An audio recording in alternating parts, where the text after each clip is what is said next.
शान्तरायतिमिरोपशान्तये शान्तपावनमचिन्त्य वैभवं तं नरं वपुषि कुञ्जरं मुखे मन्महे किमपि तुन्दिलं महः शरणं करवाणि शर्मदं ते चरणं वाणि चराचरोपजीव्यं करुणामसृणैः कटाक्षपातैः कुरु माम् अम्ब कृतार्थसार्थवाहं शारदा शारदाम्भोजवदना वदनाम्बुजे सर्वदा सर्वदास्माकं सन्निधिः सन्निधिं क्रियात् विमलपटी कमलकुटी पुस्तकरुद्राक्ष शस्तहस्तपुटी कामाक्षि पक्ष्मलाक्षी कलितविपञ्ची विभासि वैरिञ्ची वागर्थाविव सम्पृक्तौ वागर्थप्रतिपत्तये जगतः पितरौ वन्दे पार्वती परमेश्वरौ गुरवे सर्वलोकानां भिषजे भवरोगिणां निधये सर्वविद्यानां दक्षिणामूर्तये नमः। नारायणसमारम्भां व्यासशङ्करमध्यमाम् अस्मदाचार्यपर्यन्तां वन्दे गुरुपरम्परां नारायणं नमस्कृत्य नरं चैव नरोत्तमं देवीं सरस्वतीं व्यासं ततो जयमुदीरयेत्। यज्ञेश अच्युत गोविन्द माधव अनंत केशव कृष्ण विष्णो हृषीकेश वासुदेव नमोस्तुते। कुण्डलीकृतनागेन्द्रं खण्डेन्दुकृतशेखरं पिण्डीकृतमहाविघ्नं डुण्डिराजं नमाम्यहं विश्वेशं माधवं डुण्डिं दण्डपाणिं च भैरवं वन्दे काशीं गुहां गंगां भवानीं मणिकर्णिकां सानन्दमानन्दवने वसन्तम् आनन्दकन्दं हतपापबृन्दं वाराणसीनाथमनाथनाथं श्रीविश्वनाथं शरणं प्रपद्ये। देवराजसेव्यमानपावनाङ्घ्रिपङ्कजं व्याळयज्ञसूत्रमिन्दुशेखरं कृपाकरं नारदादियोगिबृन्दवन्दितं दिगम्बरं काशिकापुराधिनाथकालभैरवं भजे। देवि सुरेश्वरि भगवति गंगे त्रिभुवनतारिणि तरलतरंगे शङ्करमौळिविहारिणि विमले मम मतिरास्तां तव पदकमले। श्रीमत्परस्मै निजचिद्घनाय गौरीतपःपूर्णफलप्रदाय केदारनाथाय नमः शिवाय नमो नमः कारणकारणाय। शिवाय गुरवे नमः शिवाय गुरवे नमः शिवाय गुरवे नमः। श्रीमात्रे नमः श्रीमात्रे नमः श्रीमात्रे नमः। श्रीविष्णुरूपाय नमः शिवाय श्रीविश्वनाथाय नमः शिवाय केदारनाथाय नमः शिवाय श्रीचित्सभेशाय नमः शिवाय। नमो महद्भ्यो ऋषिभ्यो गुरुभ्यो नमः। त्रयस्त्रिंशत्कोटिदेवता सहित गंगान्नपूर्णांबिका विशालाक्षी भवानी समेत श्री काशी विश्वेश्वर महाज्योतिर्लिंग स्वामिने नमो नमः। విశ్వేశ్వరమయమైన సభా సదస్సుకు సవినీయ నమస్సులు సమర్పణ చేసుకుంటూ పరమ పావనమైన భక్తుల గాథల్ని సెక్యులర్ రచించిన పెరియ పురాణంలో పేర్కొన్న వాటిని మనం చెప్పుకుంటూ వస్తున్నాం. నిన్నటి రోజున కన్నప్ప నయనార్ వరకు వివిధ నయనాలని చెప్పుకోవడం జరిగింది. ఈరోజు వస్తున్న వారిలో ప్రధానంగా తమిళనాడు తిరుక్కడవూర్ అనొక ప్రాంతం ఉంది. దానికి కడవూరు, తిరుక్కడవూరు 2 నామములు వ్యవహరింపబడతాయి. అలాంటి చోట అమృత ఘటేశ్వరుడు అనేటువంటి ఒక విప్రుడు ఉండేవాడు. ఆయన యొక్క పరంపరలో ఎందరో భక్తులు స్వామిని కొలుచుకున్నటువంటి వారు. అక్కడ కళానాథుడు అనేటువంటి ఒక మహాభాగవతోత్తముడు శివభక్తుడు ఉండేవాడు. ఆయన నిరంతరం శివపూజ క్రమం తప్పకుండా ఆరాధించేవాడు. ఆయనకి పెద్ద కుటుంబం, కానీ కాలం కలిసేరాక ఒకప్పుడు దారిద్ర్యం సంభవించింది. ఈ దారిద్ర్యం సంభవించినప్పుడు ఆయన బాధ కలిగేది ఏంటంటే, భగవత్ కైంకర్యానికి తగిన ద్రవ్యములు సమకూర్చలేకపోతున్నానే అని బాధపడేవాడు. తమకుందా లేదా అనే కంటే భగవంతునికి లేదే అని బాధ. అంటే ద్రవ్యములు ఎందుకంటే భగవంతునికి సమర్పించడానికి, తర్వాత వాటి ప్రసాదంగా స్వీకరించడం. ఈయనకి భగవద్ ఆరాధనలు అంటే చాలా ప్రీతి. ఒక్కొక్క ఉపచారం పట్ల ఒక్కొక్క ప్రేమ. ఉపచారములు చేసేటప్పుడు స్వామికి వివిధ ద్రవ్యముల సమర్పణలు ఉంటాయి. అవి ధూపం, దీపం, నైవేద్యం ఇత్యాదులు ఎన్నో. ఒక్కొక్కరికి ఒక్కొక్క ఉపచార సమర్పణలో ప్రీతి కలిగి ఉంటారు. పైగా ఉపచారములు దేనికి అంటే జీవుణ్ణి శుద్ధి చేయడానికి. పూజ, కీర్తన, స్తోత్రము, జపము, ధ్యానము ఇవన్నీ కలిపి సంపూర్ణమైన ఆరాధన అవుతుంది. ఏదో ఒకదాని మీద ఉన్న ప్రీతి కలిగి ఉండవచ్చు, కానీ ఒకటి సరిపోదు, అన్నీ కావాలి. అందుకే శంకరులు త్వత్పాదాంబుజమర్చయామి పరమం త్వాం చింతయామ్యన్వహం త్వామీశం శరణం వ్రజామి వచసా త్వామేవ యాచే విభో అని చెప్పారు. ఇందులో త్రికరణములు ఎలా వినియోగింపబడాలో చెప్తున్నారు. త్వత్పాదాంబుజం అర్చయామి, పూజ చేస్తున్నాను అన్నారు. అదేవిధంగా నిన్ను యాచిస్తున్నాను, నిన్ను చింతన చేస్తున్నాను 3 చెప్పారు.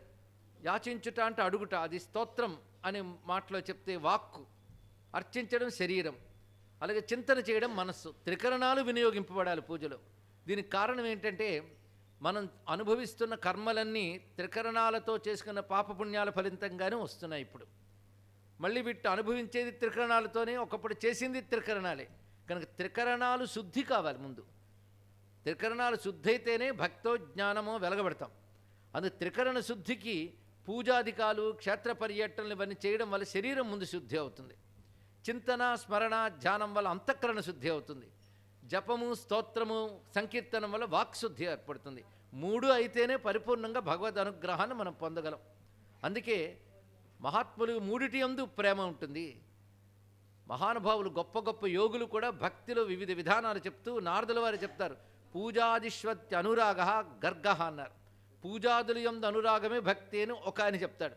ఇంకొక ఆయన కథాదిషు అనురాగ, కథల యందు అనురాగము భక్తి అంటారు. ఇలా ఒక్కొక్కరిది ఒక్కొక్క అభిప్రాయం. మొత్తానికి వీడి కథల యందు కాదు, పూజల యందు కాదు అనురాగం, భగవంతుని యందు అనురాగం. ఆ అనురాగంతో వీటి ద్వారా భగవంతుని పూజించాలని ప్రీతి. అలా ఒక్కొక్కరు ఒక్కొక్క విధంగా.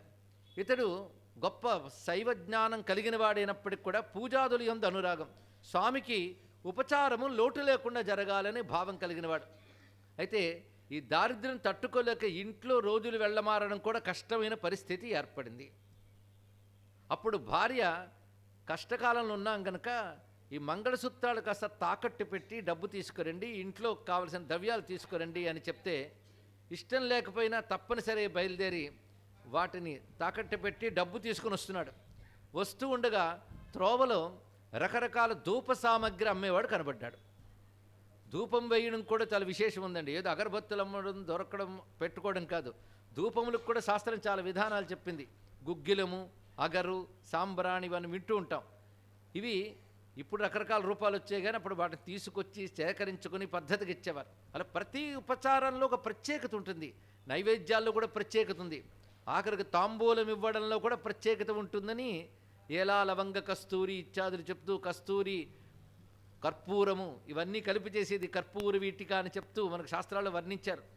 శ్రద్ధాళువులైన వారు ఇవన్నీ శ్రద్ధగా సమకూర్చుకుంటారు. ఏదో చేసేమని కాకుండా ఇలా శ్రద్ధగా సమకూర్చుకోవడం కూడా ఒక ఉపచారమే నిన్ననే మనం చెప్పుకున్నాం. ఈ గుగ్గిలములు, ధూప సామగ్రి వాడిని చూడగానే ఈయనకి చాలా ఉత్సాహం పెరిగిపోయింది. ఇన్నాళ్ళు స్వామికి ఏవి సమర్పించుకోలేకపోయాను, ఇప్పుడు ఇన్ని రకాలు దొరికే, మళ్ళీ దొరుకుతాయో లేదో అని చెప్పి అన్నీ మర్చిపోయి అక్కడున్న డబ్బుతో రకరకాల ధూప సామగ్రి కొనేశాడు. ఆ కొని ఏం చేశాడంటే, వస్తూ ఉండగా పెద్ద శివాలయం ఉంది అక్కడ సమీపంలో. ఆ శివాలయానికి వెళ్ళి తనివి తీరా ధూపములన్నీ శివునికి వేసి మైమరచిపోయి ఆయన కీర్తించి తర్వాత ఒంటిమి స్పృహొస్తూ తెలిసింది.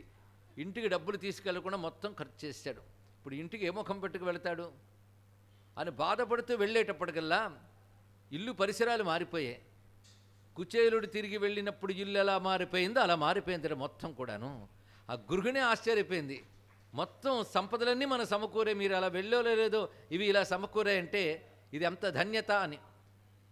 సర్వసమర్పణ భావం వల్ల వచ్చిన ఒక అనుగ్రహం తెలుసుకోవాలి ఇక్కడ. సర్వసమర్పణ దీన్ని బట్టి ధూపాలు వేయడం వల్ల కాదు, తనదైన దైనందినమైనటువంటి గృహకృత్యాల అవసరాల కంటే కూడాను భగవత్ కైంకర్యమే ప్రధానమనేటువంటి ఒక భావం ఉన్నదే, ఆ భావానికి పరమేశ్వరుడు సంతోషించాడు.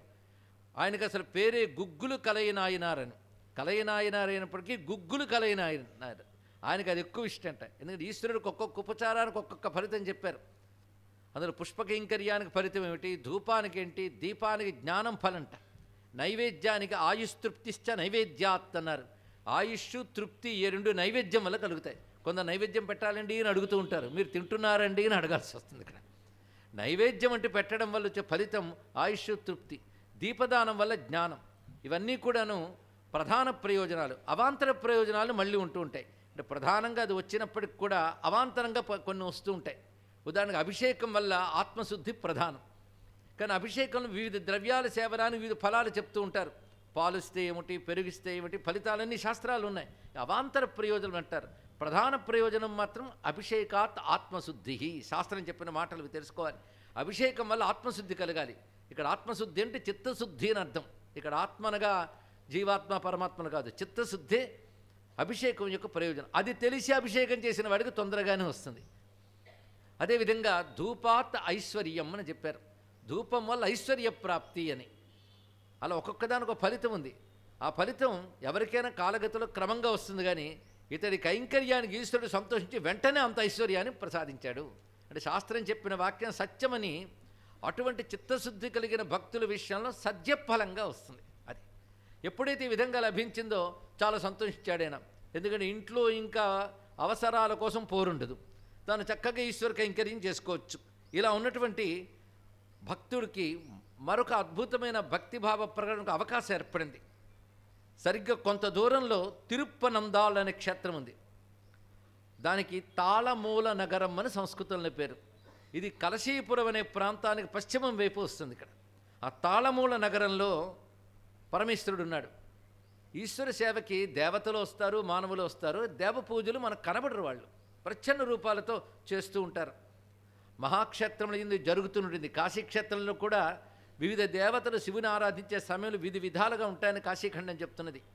అలా ఒక గంధర్వ కన్యక నిత్యం వచ్చి శివపూజ చేసేది, మహాభక్తురాలు. అయితే శివపూజ చేసినప్పుడు ఏదైనా ఆటంకం వస్తే దేనివల్ల వచ్చిందో దాన్ని నరికేసేదమే. అలా ఉండేది ఆమె. ఒకసారి శివునికి పువ్వులు వేస్తూ ఉన్నప్పుడు తను కాస్త వంగింది. ఇంకా కాస్త వంగితే పోక ముడి విడిపోయే అవకాశం వచ్చింది. కొంచెం ముడి విడింది. ఇంకా ముందుకు వంగినట్లయితే ముడి జారిపోయే ప్రమాదం ఉంది. వస్త్రం జారిపోతే పూజ చేయరాదు. ఇవి నియమములు. వస్త్రం ముడివేసే ఉండాలి తప్ప వస్త్రం జారరాదు.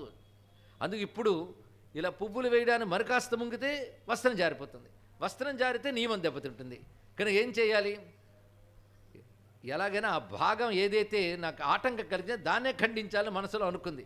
కానీ ఈశ్వరుడు ఆ భక్తికి సంతోషించే శివలింగం ఆమెవి వంగిందండి. ఇక్కడ శివుడే ఆమెవి వంగాడు. వంగగానే పువ్వులు చక్కగా వేసుకున్నది. తర్వాత పూజ చేసుకుని వెళ్ళిపోయింది. కానీ వంగిన శివలింగం అలాగే ఉండిపోయింది. తర్వాత అక్కడ కైంకర్యం చేయడానికి వచ్చినటువంటి అర్చకులు చూసి, ఇదేమిటి, ఇది స్వయంభూ అనేటువంటి శివలింగం, ఇది వంగిపోతే ఎవరు తిన్నని చేయగలరు దీన్ని? కనుక వాళ్ళందరూ ఎందుకు వంగిందో తెలియక ఎవరి ఆలోచనలో వాళ్ళు ఉన్నారు. అది క్రమంగా ఊరు రాజు దగ్గరకు కూడా వెళ్ళింది. ఆయన మహాశివభక్తుడు ఆ రాజు కూడా. మళ్ళీ దీన్ని ఎలాగైనా తిన్నని చేయాలి అని నిర్ణయించుకుని మంచి బలిష్ఠులైన వారిని పిలిపించి వాళ్ళకి తగ్గ సంస్కారములు చేసి గర్భగుడిలోకి పంపాడు. దీన్ని తిన్నని చేయమని. వాళ్ళు ఎంత ప్రయత్నించారు కానీ కాలేదు. రాజు గనక ఏనుగుల్ని పిలిపించాడు. ఆ ఏనుగులకి తాళ్ళు కట్టి శివలింగానికి తాడు కట్టి తిన్నని చేయడానికి చాలా ప్రయత్నం చేశాడు. అయినా అవలేదు. ఇలాంటి సమయంలో క్షేత్రాటన చేస్తూ అప్పుడు అక్కడికి వచ్చాడు గుగ్గులు కలయినార్, ఇందాక చెప్పుకున్న కళానాథుడు అనేన. ఆయన చూస్తుంటే, స్వామి మీ భక్తి గురించి చాలా విన్నాం, మీరేదైనా ప్రయత్నం చేస్తారా అని అంటే, మీరు ఏనుగులు కట్టారు, వాటికి కట్టారు కదా, నా ప్రయత్నం నేను చేస్తానని ఒక తాడు తెచ్చే లింగానికి కట్టి ఇంకో తాడు దాని మెడకు కట్టుకున్నాడండి. ఇక్కడ కట్టుకుని దీన్ని లాగే ప్రయత్నం చేస్తాను, తర్వాత పరమేశ్వరుడు ఇచ్చ, ఎందుకంటే అలాగే ప్రయత్నం ప్రాణమే స్వామికి సమర్పిస్తాను, ఇంకేం కావాలి అని గట్టిగా లాగడం మొదలెట్టాడు. ఇక్కడ నెమ్మదిగా కోసుకుంటూ నెత్తురు రావడం మొదలెట్టింది. అయినప్పటికీ గట్టిగా లాగ్గానే ఈశ్వరుడు సంతోషించి తిన్ననైపోయాడు. ఆయనకి మళ్ళీ కంఠం సామాన్యమైంది. అంటే తన భక్తుడి యొక్క గొప్పతనాన్ని, భక్తి యొక్క గొప్పతనాన్ని చాటిస్తూ స్వామి అనుగ్రహించి అతడికి సంపూర్ణంగా నాయనారుగా ఆయనకి ఉన్నత స్థానాన్ని కల్పించాడు. అతడి గుగ్గులు కలయనార్, అతనికి కళానాథుడు అని పేరు. అయితే ఇతని అనంతర కాలంలో ఏ విధంగా తరించాడు అంటే, ఒకప్పుడు జ్ఞాన సంబంధుడు తిరునావక్కరసు, వాళ్ళ కథలు ఇంకా రాలేదు, వస్తాయి, గుర్తుపెట్టుకోండి. తిరునావక్కరసు అనే అప్పరే అంటారు. ఈ అప్పరు జ్ఞాన సంబంధుడు వారు అలా యాత్ర చేస్తూ కడవూరు వీళ్ళ ఊరికి వచ్చారు. వచ్చినప్పుడు వీరింటికే వచ్చేసాట వాళ్ళు. అంటే వాళ్ళ మహాభక్తులు.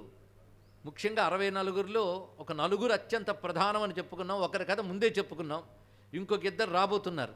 వాళ్ళ వల్ల ఎందరో తరించారు. వాళ్ళకి సమకాలీనులుగా ఎందరో నాయనార్లు ఉన్నారు. ఈ నాయనారు కూడా వాళ్ళకి సమకాలీనుడే. వారింటికి వచ్చి వీరింట్లో ఆహార స్వీకారం చేశారు. ఈయన స్వయంగా భోజనం పెట్టాడు. భాగవతోత్తములు సేవించాను కదా అని తృప్తి పొందాడు. అటువంటి అతడు క్రమంగా భగవద్ ఆరాధన చేస్తూ ఈశ్వరానుగ్రహం వల్ల దీర్ఘాయువు పొందినవాడే ఆయువంతా భగవత్ కైంకర్యానికి వినియోగించి సిద్ధి పొందిన గొప్ప నయనారు గుగ్గులు కలయ నయనార్. దీనికే కళానాథుడు అని పేరు. ఆయనకు నమస్కారం చేసుకుని తర్వాత అనేక వర్ణముల వారు, అనేక వృత్తుల వారు శివభక్తులు ఉన్నారని మనం చెప్పుకున్నాం. ఇంచుమించు అన్ని వృత్తుల వారు కనబడతారండి సెక్యులర్ పెరిగి పురాణంలో. దీన్ని బట్టి ఎవరైనా భక్తికి అర్హులే అని తెలుస్తున్న అంశం. సనాతన ధర్మం యొక్క అందమంతా అందులోనే ఉన్నది. ఇక్కడ ఎవరి మర్యాదలు వాళ్ళు పాటిస్తూనే భగవంతుని యందు భక్తి. ప్రతివారి హృదయంలో పరమాత్మ ఒక్కడే. ఉపాధిగతమైన మర్యాదలు వేరే ఉంటాయి, అది ఉపాధి మర్యాదలు మాత్రమే. వాళ్ళు పుట్టిన ఉపాధి, దానికి సంబంధించిన నియమాలు ఏవి శాస్త్రం చెప్పిందో వాటిని పాటించేవారే తప్ప ఎక్కువ తక్కువలు ఎవరికీ లేవు. ఎందుకంటే అందరికో జ్ఞానం ఉంది. ఇప్పుడు ఈ జన్మలో ఈ ఉపాధి, గత జన్మలో ఏదో, తర్వాత ఏది రానున్నదో. ఈ ఉపాధి శాశ్వతం కాదు కదా. ఇవాళ ఒక వర్ణంలో పుట్టాం, స్త్రీగాను పురుషుడుగాను పుట్టాం. దానిలో అహంకరించడానికి, ఆవేదన పడడానికి రెండూ లేదు. ఎందుకంటే ఒక్క జ్ఞానం తెలిస్తే చాలు. ఈ ఉపాధి శాశ్వతం కాదు. ఈ ఉపాధితోనే ప్రతిజన్మ రావట్లేదు. ఇప్పుడు ఈ ఉపాధి వచ్చింది, దీన్ని మనం సార్థకం చేసుకుని ధర్మబద్ధంగా వినియోగించుకుంటే తర్వాత ఇంకా ఉత్తమమైన ఉపాధులు రావచ్చు అని భావించేటప్పుడు ఉపాధిగతమైన అహంకారం ఇంకేముంటుందండి. కానీ అహంకారాలు వదిలిపెట్టి కర్తవ్యాలు మాత్రమే తెలుసుకోవాలి. ఇలాగప్పుడు అందరూ ఉండేవారు. అయితే ఇక్కడ ఒక మాట మనం ప్రతిరోజు వింటూ ఉంటే తమిళ పదాలు వినబడుతున్నాయి. కనుక ఇదంతా తమిళ పదాలేనండి, తమిళ భక్తుల గురించే చెప్పారా అంటే నాయనార్లు అనేది తమిళ పదం. కనుక ఇందులో చెప్పబడింది తమిళ దేశానికి సంబంధించిన భక్తుల గురించే చెప్పారు. తమిళంలోనే రచించినవి. తమిళ ప్రాంతాల్లో ఉన్న ఆలయాల్లో భక్తుల గురించే చెప్పడం జరిగింది. అయితే భక్తులంటే తమిళీయులు మాత్రమే కాదు, భారతదేశంలో అడుగడుగున భక్తులు ఉన్నారు. ప్రతి రాష్ట్రంలోనూ ఉన్నారు, ప్రతి భాషలోనూ ఉన్నారు. అది కూడా ముందు తెలుసుకోవాలి. ఉపోద్ఘాతాలు మనం సూచనగా చెప్పుకున్నాం, కానీ మనం ఎప్పటికప్పుడే నూతనులం కనుక ఎప్పటికప్పుడు చెప్పుకోవలసినదే. భక్తులు అన్ని భాషల్లోనూ ఉంటారు. అందుకే చాలా కాలం క్రితం శివభక్తి కథాసుధ అని చెప్తూ తెలుగునాట భక్తుల గురించి చెప్పడం జరిగింది, గుజరాత్లో భక్తుల గురించి చెప్పడం జరిగింది, ఉత్తరాది భక్తుల గురించి కూడా చెప్పడం జరిగింది. అన్ని చోట్ల భక్తులు ఉంటారు. కానీ తమిళనాట ఉన్నటువంటి ఆలయాల యొక్క వైశిష్ట్యం మనం చూస్తుంటే ఆశ్చర్యపోతాం. తెలుగునాట ఏం తక్కువ, కాపాడుకునే వాళ్ళు తక్కువ, కానీ ఆలయాలకు ఏం తక్కువ లేదు. ఆ కృష్ణా తీరంలో, గోదావరి తీరంలో ఎన్ని అద్భుతమైనటువంటి క్షేత్రములు ఉన్నాయో. అసలు ఆ నదుల గురించి తలంచుకుంటే ఆ నదీ తీరు పొడుగునా కూడాను శివక్షేత్రములు, విష్ణుక్షేత్రములు కూడా ఉన్నాయని పురాణములు చెప్తున్నాయి. స్కాందాది పురాణాల్లో గోదావరి తీర క్షేత్రములు, కావేరీ తీర క్షేత్రములు, కృష్ణా తీర క్షేత్రములు అన్నీ చెప్పబడుతున్నాయండి. పినాకిని నదీ తీర క్షేత్రములు కూడా ఉన్నది. ఈ పినాకి నది కొంత తమిళనాట ఉంటుంది, మన తెలుగునాట ఉంటుంది. అది కూడా 2 భాగములుగా ఉంటుంది. కనుక ఆయా నదీ తీరముల పేర్లు కూడా చెప్తారు. అయితే భక్తికి భాష హద్దు కాదు. భక్తులు ఏ భాషలో ఉన్నప్పటికీ మనవాళ్లే. అందుకే ఇక్కడ పేర్లు చెప్తున్నప్పటికీ తమిళ పేర్లైనా భక్తి శివునిదేగా, శివుడు మనవాడేగా. ఆ భక్తి సూత్రము, భక్తి శాస్త్రము ఎక్కడి నుంచో మనం స్వీకరించవలసినదే. అందుకే అన్ని వర్ణముల వారు, అన్ని భాషల వారు కూడా మనకు యోగ్యులే. అయితే ప్రస్తుతాంశం మనకి నాయనార్ల చరిత్ర గనక ఆ భక్తుల గురించి మనం చెప్పుకుంటున్నామంటూ ఆ అంశం ఏది అనేది మర్చిపోకుండా వినాలి. ఇక్కడ మానవిక్రముడు అనేటటువంటి ఒక సైన్యాధిపతి వంశాలకు చెందినటువంటి వారు ఉన్నారు. ఎందుకంటే క్షత్రియుల్లో అనేక రకాలు ఉంటారు, రాజుల్లో కూడాను. కొందరు పాలన చేసేవాళ్ళైతే, కొందరు వివిధ పదవుల్లో ఉన్నటువంటి వాళ్ళు ఉంటారు. ఎందుకంటే ఆ వంశంలో వాళ్ళు అందరూ పాలకులు కారు కదా, ఒక్కొక్కరు ఒక్కొక్క విధమైన అధికారములు చూస్తుంటారు. అలాగే సైన్యాధిపతి వంశానికి చెందినటువంటి వారు ఉన్నారు. వాళ్ళు కంజరూర్ అనేటువంటి వంశం వాళ్ళది. అందులో ఈ మానవిక్రముడిని మానకంజర్ అని కూడా అంటారు. అసలు కంజరూర్ అనే శబ్దానికి ఉత్తముడు అని అర్థం ఇక్కడ. అలాంటి మానవిక్రముడు గొప్ప శివభక్తుడై తమకి సంతానం లేదని ఆ పరమేశ్వరుని ప్రార్థన చేసుకున్నాడు. పరమేశ్వరుని అనుగ్రహంలో ఒక కుమార్తె కలిగింది. ఆ కుమార్తెను కూడా చక్కగా ఈశ్వర ప్రసాదం అనే భావనతో పెంచడం చేత చాలా గారాభంగా పెంచాడు. ఆమె కూడా యోగ్యురాలైంది. యుక్త వయస్సు వచ్చినప్పుడు ఆమెకు వివాహం చేయాలని సంకల్పించుకున్నారు. అప్పుడు వరుడుగా ఎవరిని తీసుకున్నారంటే కలిక్కామ నాయనార్. కొంచెం గుర్తుండి ఉంటుంది కలిక్కామ నాయనార్ గురించి చెప్పిన అంశం. ఈ కలిక్కామ నాయనారు సుందరార్ కాలంలో ఆయన కనబడితే నరకేస్తాన్ని కత్తులు నూరేడే ఆయన, వీరమిండెడు కాదు కలిక్కామ నాయనారు. అప్పుడు ఆయన కడుపు నొప్పి తెప్పించాడు, ఇది విన్నాం కదా. అప్పుడు ఈయనే చికిత్స చేస్తాడు తన పాటతో సుందరారు వెళ్ళని ఆయన. ఆ కలిక్కామ నాయనారు అప్పుడింకా ఈ కథ జరిగేటప్పటికి ఇంకా పెళ్లి కాలేదు. ఈ కథ జరిగేటప్పటికి వివాహం కాలేదు గనకనే ఇక్కడ పూర్వ కథ ఇప్పుడు చెప్తున్నది, అక్కడ చెప్తున్నది అనంతర కథ.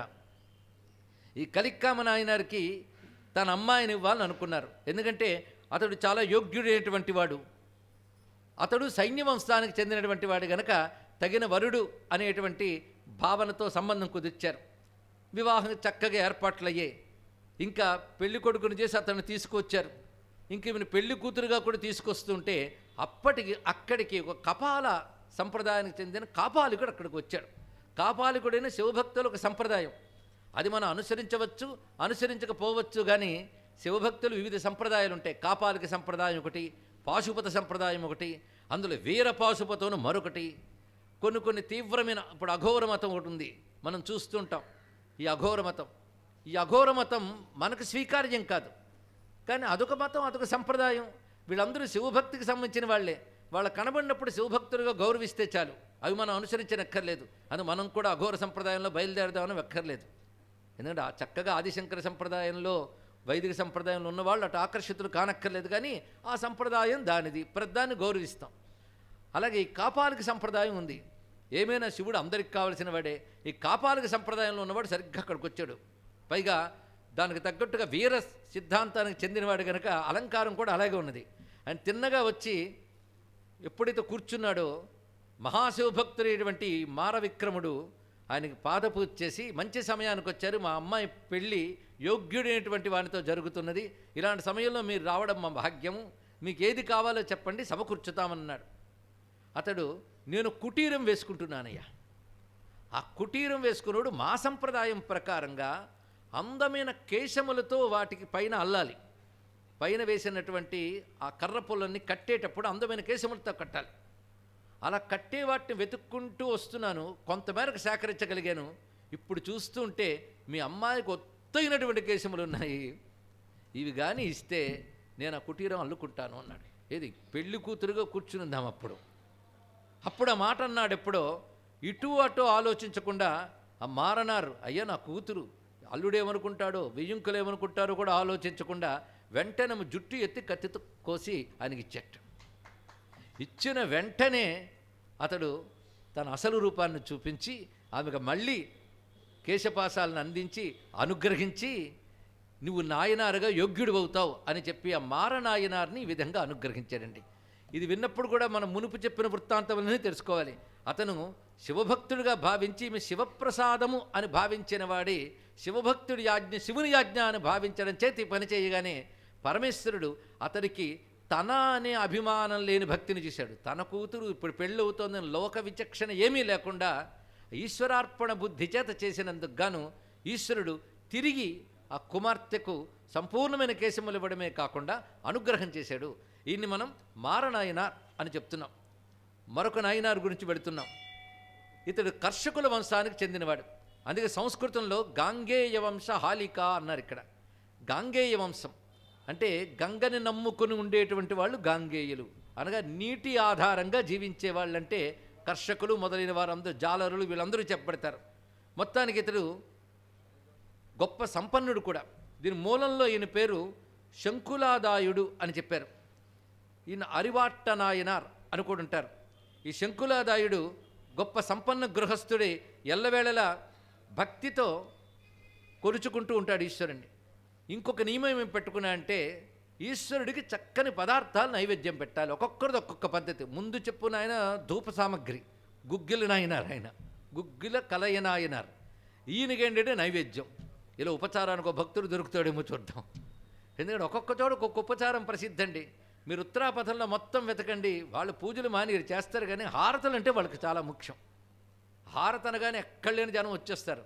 అప్పుడే వాద్యాలు, అది ఒక్కటి చాలు ఉపచారం అన్నట్టుగా వాళ్ళు ప్రవర్తిస్తారు, కానీ అదొక్కటే చేయరు, మిగిలినవి చేస్తారు. కానీ పూజలో మాత్రం ఆ ఒక్క పేరే రాస్తారు. అది ఇక్కడ సంప్రదాయం. అంటే ప్రాధాన్యం ఆ ఉపచారానికి. అలాగే నైవేద్య ప్రాధాన్యం. కొన్ని చోట్ల చప్పన్న భోగం నైవేద్యం చేస్తారు. అంటే మొత్తం 56 రకాలుగా వండి ఆయనకి నైవేద్యం పెట్టడం మనం చూస్తుంటాం. మరికొన్ని చోట్ల అన్నకూటమని చేస్తూ ఉంటారు. అన్నాభిషేకంలో అనేక రకాల ఉపచారాలు. అయితే ఇవన్నీ శాస్త్రచోదితమైన ఉపచారాలే. వాటిని ప్రీతిగా చేసుకోవడం అనే దాంట్లో తేడా అయ్యే తప్ప ఇవన్నీ ఉంటాయి. అయితే పూర్వ సంస్కారములను అనుసరించి ఒక్కొక్కరికి ఒక్కొక్క దాని యందు ప్రీతి కలుగుతూ ఉంటుంది. ఇతనికి ప్రీతి ఏమిటంటే స్వామికి అనేక రకాల నివేదనలు తయారు చేయడం. దానికి ఆయన భార్య కూడా సహకరించేది. ఈ నివేదనలు తయారు చేసి ఆలయ సమీపానికి తీసుకెళ్లేవారు. ఇక్కడ ఆలయంలో మాత్రం అక్కడ అర్చకులు నియమంగా పెట్టేదే నైవేద్యం పెడతారు, కానీ ఎవరు వండి తీసుకొచ్చింది పెట్టరు. అది కూడదు కూడా, శాస్త్రం. ఇది తెలుసుకోవాలి. ఎందుకు కూడదని ప్రశ్నించరాదు. అసలు మామూలుగా సంప్రదాయం కలిగిన వారే ఒక చోట వండి తీసుకొచ్చిన భోజనం చెయ్యరు. ఎందుకంటే అన్నం అంత ప్రయాణం చేసి రాకూడదు. ఇవన్నీ నియమాలండి. అన్నాన్ని ఆశ్రయించి అనేక శక్తులు ఉంటాయి. అందుకే అన్నము దాని విధానం మీద ఉపన్యాసం చెప్పాలంటే కనీసం 2 గంటలు పడుతుంది, ఒకవేళ శ్రద్ధగా ఎవరైనా వింటే. ఎందుకు నియమాలు పెట్టారు అన్నానికి అప్పుడు అర్థమవుతుంది. నైవేద్యాలకు ఎందుకు అంత మహిముందో తెలుస్తుంది. నైవేద్యముల వల్ల అనేక రకాలైన కర్మల క్షయం అవుతాయి. అంత విశేషమైన ఫలితం ఉంటుంది. అందుకే నైవేద్యాల్లో కూడా మహానైవేద్యాలు అనే శబ్దాలు వాడుతుంటారు. మహానైవేద్యం అంటే మనం అనుకుంటాం ఇంట్లో అన్నం వండి పెట్టడం మహానైవేద్యం కాదు. ఒక మహానైవేద్యం గురించి శివపురాణం వర్ణిస్తుంది. అది చెయ్యాలంటే ఎన్ని పుట్ల ధాన్యం వండాలి, ఎన్ని రకాల పదార్థాలు పెట్టాలి, ఎంతమందికి పెట్టాలో చెప్తాడు శివుడికి పెట్టిన తర్వాత. అది మహానైవేద్యం. అంటే ఇంట్లో అన్నం పెట్టడం కూడా మహానైవేద్యం అనుకుని రోజులు వచ్చేసాం మనకి ఇక్కడ. కానీ పరమేశ్వరుడికి శుద్ధమైన అన్నం పెడితే చాలు. కాస్త పెసరపప్పు వద్దో ఖర్జూరం పెడి దానికి ఈశ్వరుడు చాలా సంతోషిస్తాడు. అది కూడా లేకుండా ఇల్లున్నది అంటే ఆ ఇల్లు ఇల్లే కాదు, కొంప అవుతుంది. ఇక్కడ భగవంతుడికి నైవేద్యం పెట్టని గృహము కాదు. ఈశ్వరుడికి నైవేద్యం పెట్టి తిన్నదే ప్రసాదం. ప్రసాదం తిన్నవాడినే భారతీయుడు అంటారు, తెలుసుకోండి. పదార్థం తిన్నవాడు కాదు. అన్న నియమాలు ఇన్ని ఉంటాయి. అలాగే ఎక్కువ దూరం వండిన తర్వాత ఎక్కువ దూరం ప్రయాణం చేయకూడదు అన్నం. అది స్వామికి నివేదన జరగాలి. ఇవన్నీ సంప్రదాయం. శ్రోత్రియులైన వాళ్ళు అలా ఒక చోట వండి ఇంకో చోట తెచ్చుకు తినరు. అక్కడ నివేదన చేసి అక్కడ ఇంట్లో కూడా ఒక గది నుంచి మరొక గదికి దూరంగా ప్రయాణం చేయకూడదు. ఇవన్నీ నియమాలు. ఇప్పుడు చెప్తే ఆశ్చర్యాలు, అప్పుడు చెప్తే అలవాట్లు. సరే, మొత్తానికి వీళ్ళు ఎక్కడో వండి తీసుకొస్తే అక్కడ నైవేద్యం పెట్టరు. కొన్ని చోట్ల దబాయింపులండి. మేము తీసుకొస్తే ఆలయాలను ఎందుకు పెట్టరు, అందరిలోనూ ఒకటే భగవంతుడు కదా. ఇవన్నీ పనికిమాలిన వేదాంతాలు. అందరిలో భగవంతుడు ఒకటే కావచ్చు, కానీ భగవంతుడు ఒకటే, కానీ వాడు ఒకటి కాదు, వాళ్ళు ఒకరు కాదు కదా. ఉపాధులు వేరు. ఇది గమనించవలసిన ప్రధానమైన అంశం. అందుకే వాళ్ళు ఏంటంటే ఆలయానికి దగ్గరికి తెచ్చుకోవచ్చు, నమస్కారం చేసుకుని వెళ్ళిపోయేవారు. శివుడు తిన్నంత తృప్తి. తర్వాత అది భక్తులకు పెట్టుకునేవారు. ఇలా నియమాలతో నడిచేది. ఎంత ప్రేమ అంటే శివుడు స్వీకరించాలి అనుకోవడం వల్ల శివుడు స్వీకరించేవట తీసుకుని. పైగా అందులో మామిడి వరుగులు ప్రత్యేకంగా చేసి తీసుకొస్తే శివుడు ఒకసారి నాకు చాలా నచ్చే అన్నాడని ఇస్తే ఇతడు అంత ప్రీతిగా ఇస్తున్నాడు కదా అని అవి పరపరా నములుతున్న చప్పుడు వినబడేది. శివుడు వాటిని చప్పరించడం, నవలడం, చప్పుడు కూడా వినబడేది. అప్పుడు ఈయన ఆనందించాడు, అమ్మయ్య తిన్నట్టు తృప్తి పడేవాడు. ఇలా నిత్యం నివేదన చేయడం. ఇలా ఒకరోజు చూస్తే పెద్ద వాన, పండడానికి ఇబ్బంది, తిరిగి తీసుకురావడానికి ఇబ్బంది అయినటువంటి పరిస్థితి. అలాంటి సమయంలో ఎలాగైనా స్వామికి నివేదనలు ఇబ్బంది రాకూడదని చెప్పి భార్యని ప్రేరేపించి ఇద్దరూ కలిసి కష్టపడి వంట పదార్థాలు తయారు చేసుకుని వెళుతూ ఉంటే, అది వండడానికి ఆ రోజు చాలా ఇబ్బంది కలిగింది. వెళుతూ ఉంటే తోవలో కాలు జారిపడి పదార్థాలన్నీ పడిపోయాయి. దానితో ఒక్కరోజైనా శివుడికి నైవేద్యం లేకుండా జరిగింది కదా అనేటువంటి బాధ తట్టుకోలేక సమీపంలో దొరికిన కొడవలు తీసుకుని గొంతు కోసుకోవాలనుకున్నాడు ఇక్కడ. అంటే నియమానికి ఇబ్బంది ఏర్పడింది అని. అప్పుడు పరమేశ్వరుడు నేల మించే చెయ్యి చాచి అతను నా పెట్ట తింటానయ్యా చూడు అని నేల మీద పడ్డ ఒరిగే తీసుకుని పరమేశ్వరుడు తిని అప్పుడు తింటున్న చప్పుడు వినిపించేట్టు చేశాడు. ఇక్కడ నిజానికి తిండి కావాలా, నేల మీద పడ్డది ఏదైనా ఆయన ఇస్తే మాంసం ముక్కలు తినలేని ఆయన భక్తుల్లో ఇచ్చినటువంటి సమర్పణా బుద్ధిని చూసి పరమేశ్వరుడు అంత సంతోషించాడు. దీనికి ప్రమాణంగా శివపురాణంలో ఏం చెప్తున్నాడంటే, శ్రద్ధ కలిగిన వాడు చేసే పూజను నేను స్వీకరిస్తాను.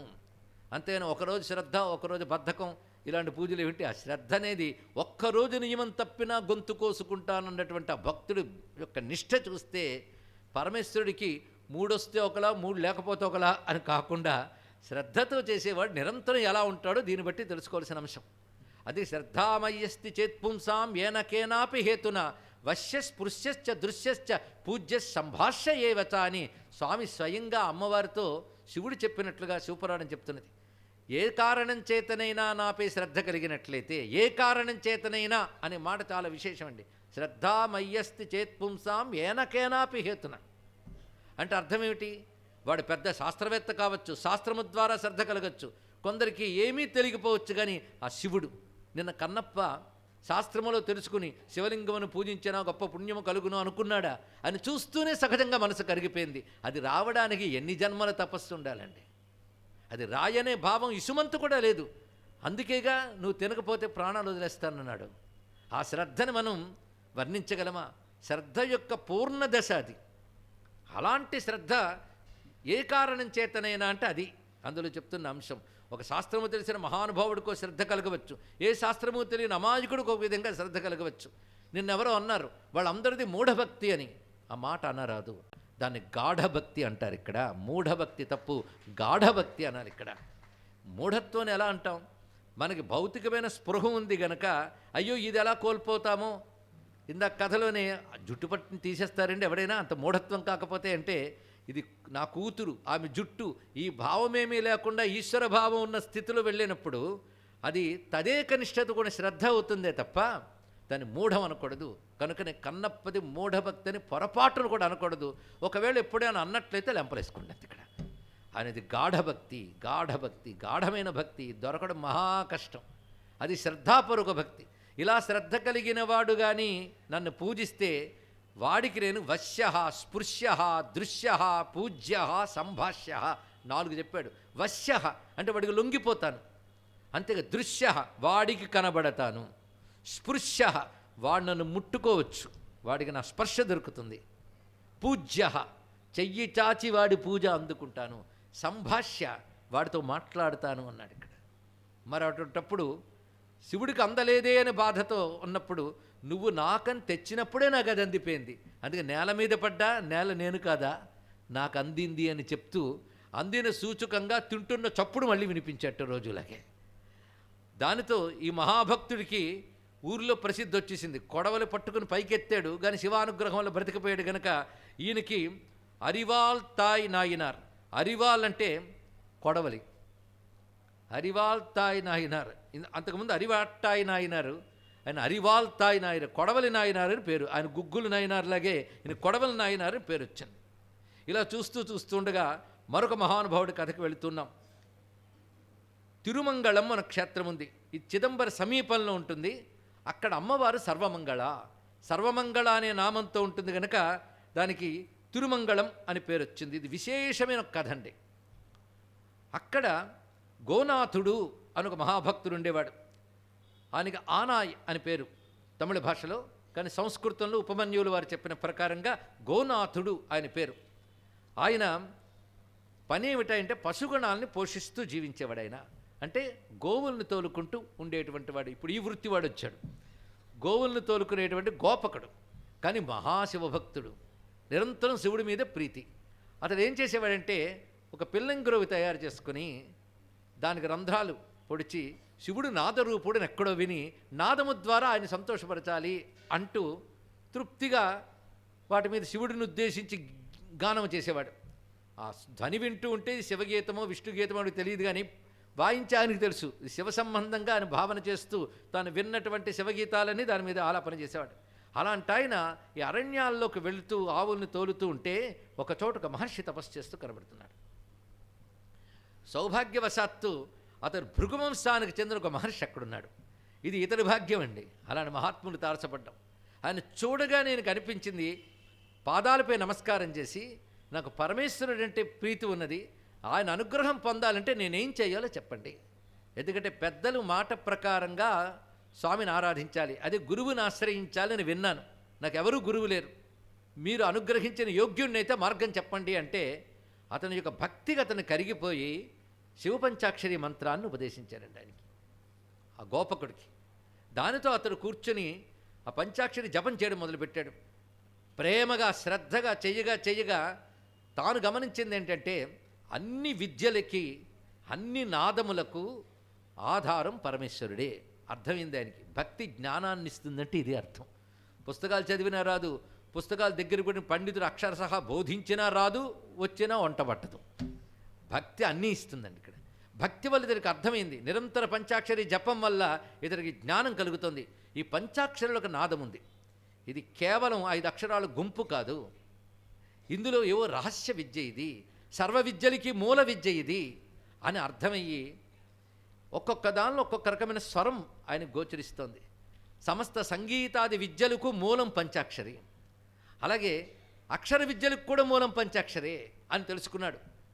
ఈయన భక్తి వల్ల తెలుసుకున్నాడు, కానీ పెద్దలు ఈ విషయం ఎప్పుడు మన శాస్త్రాల్లో రాసేశారు. సమస్త అక్షరములు 50 అక్షరములకు మూలము ప్రణవమే. ప్రణవమే 50 అక్షరాలకు మూలమైంది. ఒక్కొక్క అక్షరం నుంచి 10 చొప్పున్న ప్రణవంలో ఉన్న 5 భాగాల నుంచి 50 అక్షరాలు వచ్చేట. ప్రణవంలో ఉన్న 5 భాగాలే అకార ఉకార మకార బిందునాదములు, అవి సమస్తాక్షరములకు మూలములు. ఈ రహస్యం పెద్దలకు తెలుసుకునకనే అక్షరాభ్యాసం చేసేటప్పుడు ఓ నామః శివాయ దిద్దిస్తున్నారని, అందుకు ఏర్పడింది ఇక్కడ. ఇది సంప్రదాయం. అలాగే సంగీత విద్య కూడా అక్కడి నుంచే వచ్చింది, ఇందులో సందేహం లేదు. అది ఎలాగూ అన్న దానికి మన శాస్త్ర ప్రమాణం చూపించాలి. పరమేశ్వరుడు పంచాక్షరములు కూడాను సృష్టిలో మొదట వెలువడిన అక్షరములవే. ప్రథమ శబ్దం ప్రణవం, ఆ ప్రణవానికి శబ్దలింగం అని పేరు. ప్రణవమే శబ్దరూపమైన శివలింగం, రూపంగా చూస్తే జ్యోతిర్లింగం, శబ్దంగా చూస్తే ఓంకారం. కానీ ఓంకారానికి పేరేమిటి? శబ్దలింగము, ప్రణవలింగము. ఓంకారం శివుని యొక్క లింగ రూపం వంటిది. ఓంకారం నుంచి సర్వక్షరాలు వచ్చాయి, విత్తనం నుంచి వృక్షం వచ్చినట్టుగా ప్రణవం నుంచి సర్వ విద్యలు వచ్చాయి. ఆ ప్రణవం శివుని యొక్క లింగ రూపము, అందుకే ప్రణవలింగాయ నమః అంటారు ఇక్కడ. ఓంకారస్తారః నమస్తారాయ నమశంభవేచ మయోభవేచ. ఇక్కడ ఓంకారమే లింగం. ఆ ఓంకారం 5 భాగములుగా ఉంటుందని నిందకి చెప్పుకున్నాం. ఈ 5 భాగములు శివునికి 5 ముఖాలు. కానీ ఓంకార స్వరూపుడిని శివుడు ఒక రూపం ధరించగానే 5 భాగములు 5 ముఖములుగా వచ్చి సజ్జోజాత వామదేవ అఘోర తత్పురుష ఈశాన అని 5 ముఖములు వచ్చాయి. 4 వైపులు 4 ముఖములు, పైన ఈశాన ముఖం. అయితే ఈ 5ంటికి ఇప్పుడు చెప్తున్న విషయానికి సంబంధం ఏమిటి అంటే, నేను చెప్తే బాగోదు, సంగీతకారుడు చెప్పాలి. ఆయన చెప్పాడు, సద్యోజాతాది పంచవక్త్రజ సరిగమ పదని వర సప్తస్వర విద్యాలోలం విదళిత కాలం విమల హృదయ త్యాగరాజపాలం నాద తనుమనిషం శంకరం నమామి మే మనసా శిరస. ఆయనకు తెలుసు ఆ రహస్యం. పంచముఖాల నుంచి స్వరములు ఎలా వచ్చాయో వెతికితే సజ్జోజాతాది పంచమంత్రముల్లో సప్తస్వర విద్య ఉంది.